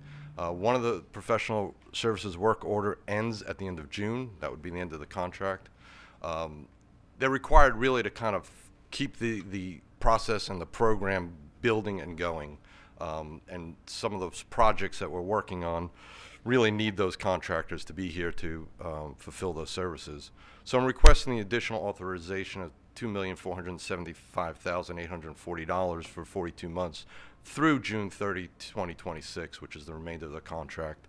That'll be funded from 100% local capital budget. So at this time, I respectfully request that the BMC committee recommend to the full board the approval of the resolution authorizing the interim general manager or CEO or his delegate to amend the current contract to add additional funds for the specialized professional services RFPP 47520 with Client Solve, Gantech, and numbers only for the MARTA's Information Security Department. Thank you. All right, thank you, Mr. Mullis. The motion has been made. I see it's been properly moved in second. All right, are there any discussions from the board members concerning this? Mr. Rod Mullis? Thank you, Mr. Chairman. A question. Did we have these salaries for these three positions budgeted in salaries and wages for fiscal year 2023? Yeah, so these are they're budgeted through the capital dollars for the contractors. Yes, they are budgeted. So they're in the expense. They're not in the contractual services. They're budgeted in salaries and wages. They're contract services. So the wage dollars for those contractors is budgeted in the capital program dollars. Okay, so they're budgeted, and so That's correct. Yeah. okay, thank you. Any other questions from the board members? Mr. Pine? Dean, challenges of hiring those types of people that are qualified are a huge challenge, not only for this organization, but probably any private or public organization. Are we doing anything out of the box to try to recruit, doing anything unusual, training, or using co-ops? I'm just asking. So there's a couple of things we're working on. We're working on an internship with HR to bring in. We did a career fair, or kind of a career fair at Georgia Tech last week or the week before. See what kind of talent we can get in, so that we can get interns in. They a lot of times will turn on into full-time positions. HR had adjusted some of the salaries for these higher to fill positions. My department is somewhat liberal on the work from home policy. We do 2 days, which attracts people in. I always sell the work-life balance. I sell what we do, what MARTA does as a mission, because that's important to a lot of people.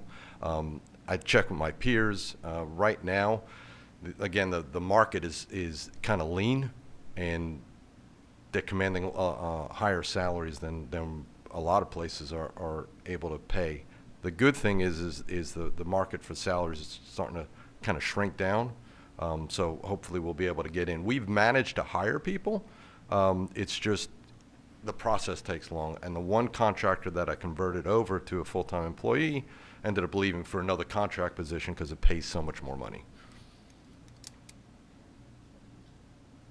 Okay, Mrs. Hartridge? We deal with this in healthcare, so believe me, I appreciate and understand what you're up against. What percentage more do you think you pay for a contract person versus if you were able to hire them? Or is it going to be about the same either way?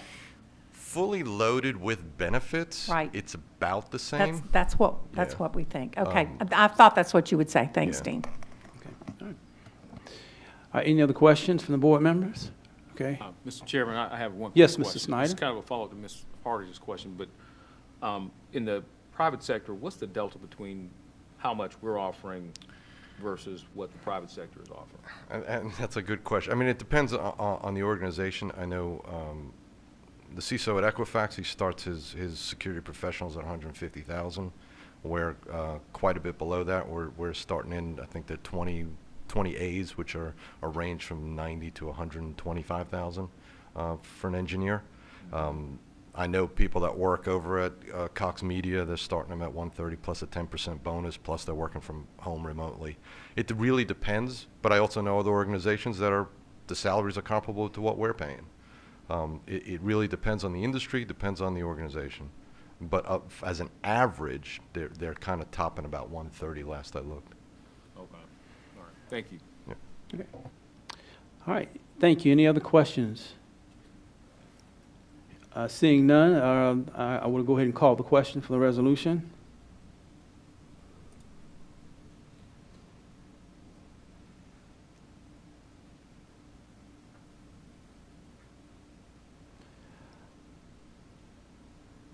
All right, the resolution has passed.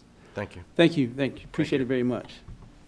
The other items on the agenda are other matters. One is a letter of intent to utilize the State of Georgia Technology Authority contract to procure services. Then the other is the FY 2023 July financial highlights and financial performance indicators for information purposes only.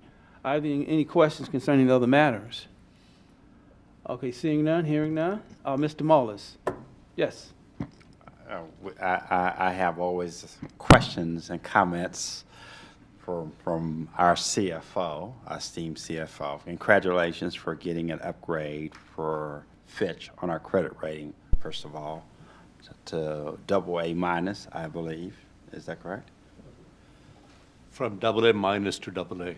AA? Okay, okay.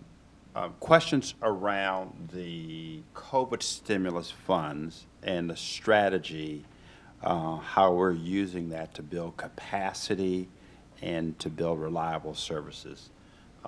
In the July financial highlights, I saw that we budgeted $11.7 million in the federal government FTA. Department of Transportation felt good enough about us to give us $11.7 million. How are we, what's our strategy to build reliable services and build back our capacity so we can make the bridge out of the post-pandemic era? I can respond to the budget issue. I mean, this is ARP funds, American Rescue Plan funds, and the total available to us was $285 million, and slightly over half of that we drew down in fiscal year 22. The remainder we plan on drawing down this year. This is to reimburse ourselves of all of the operating or eligible operating expenses for the year.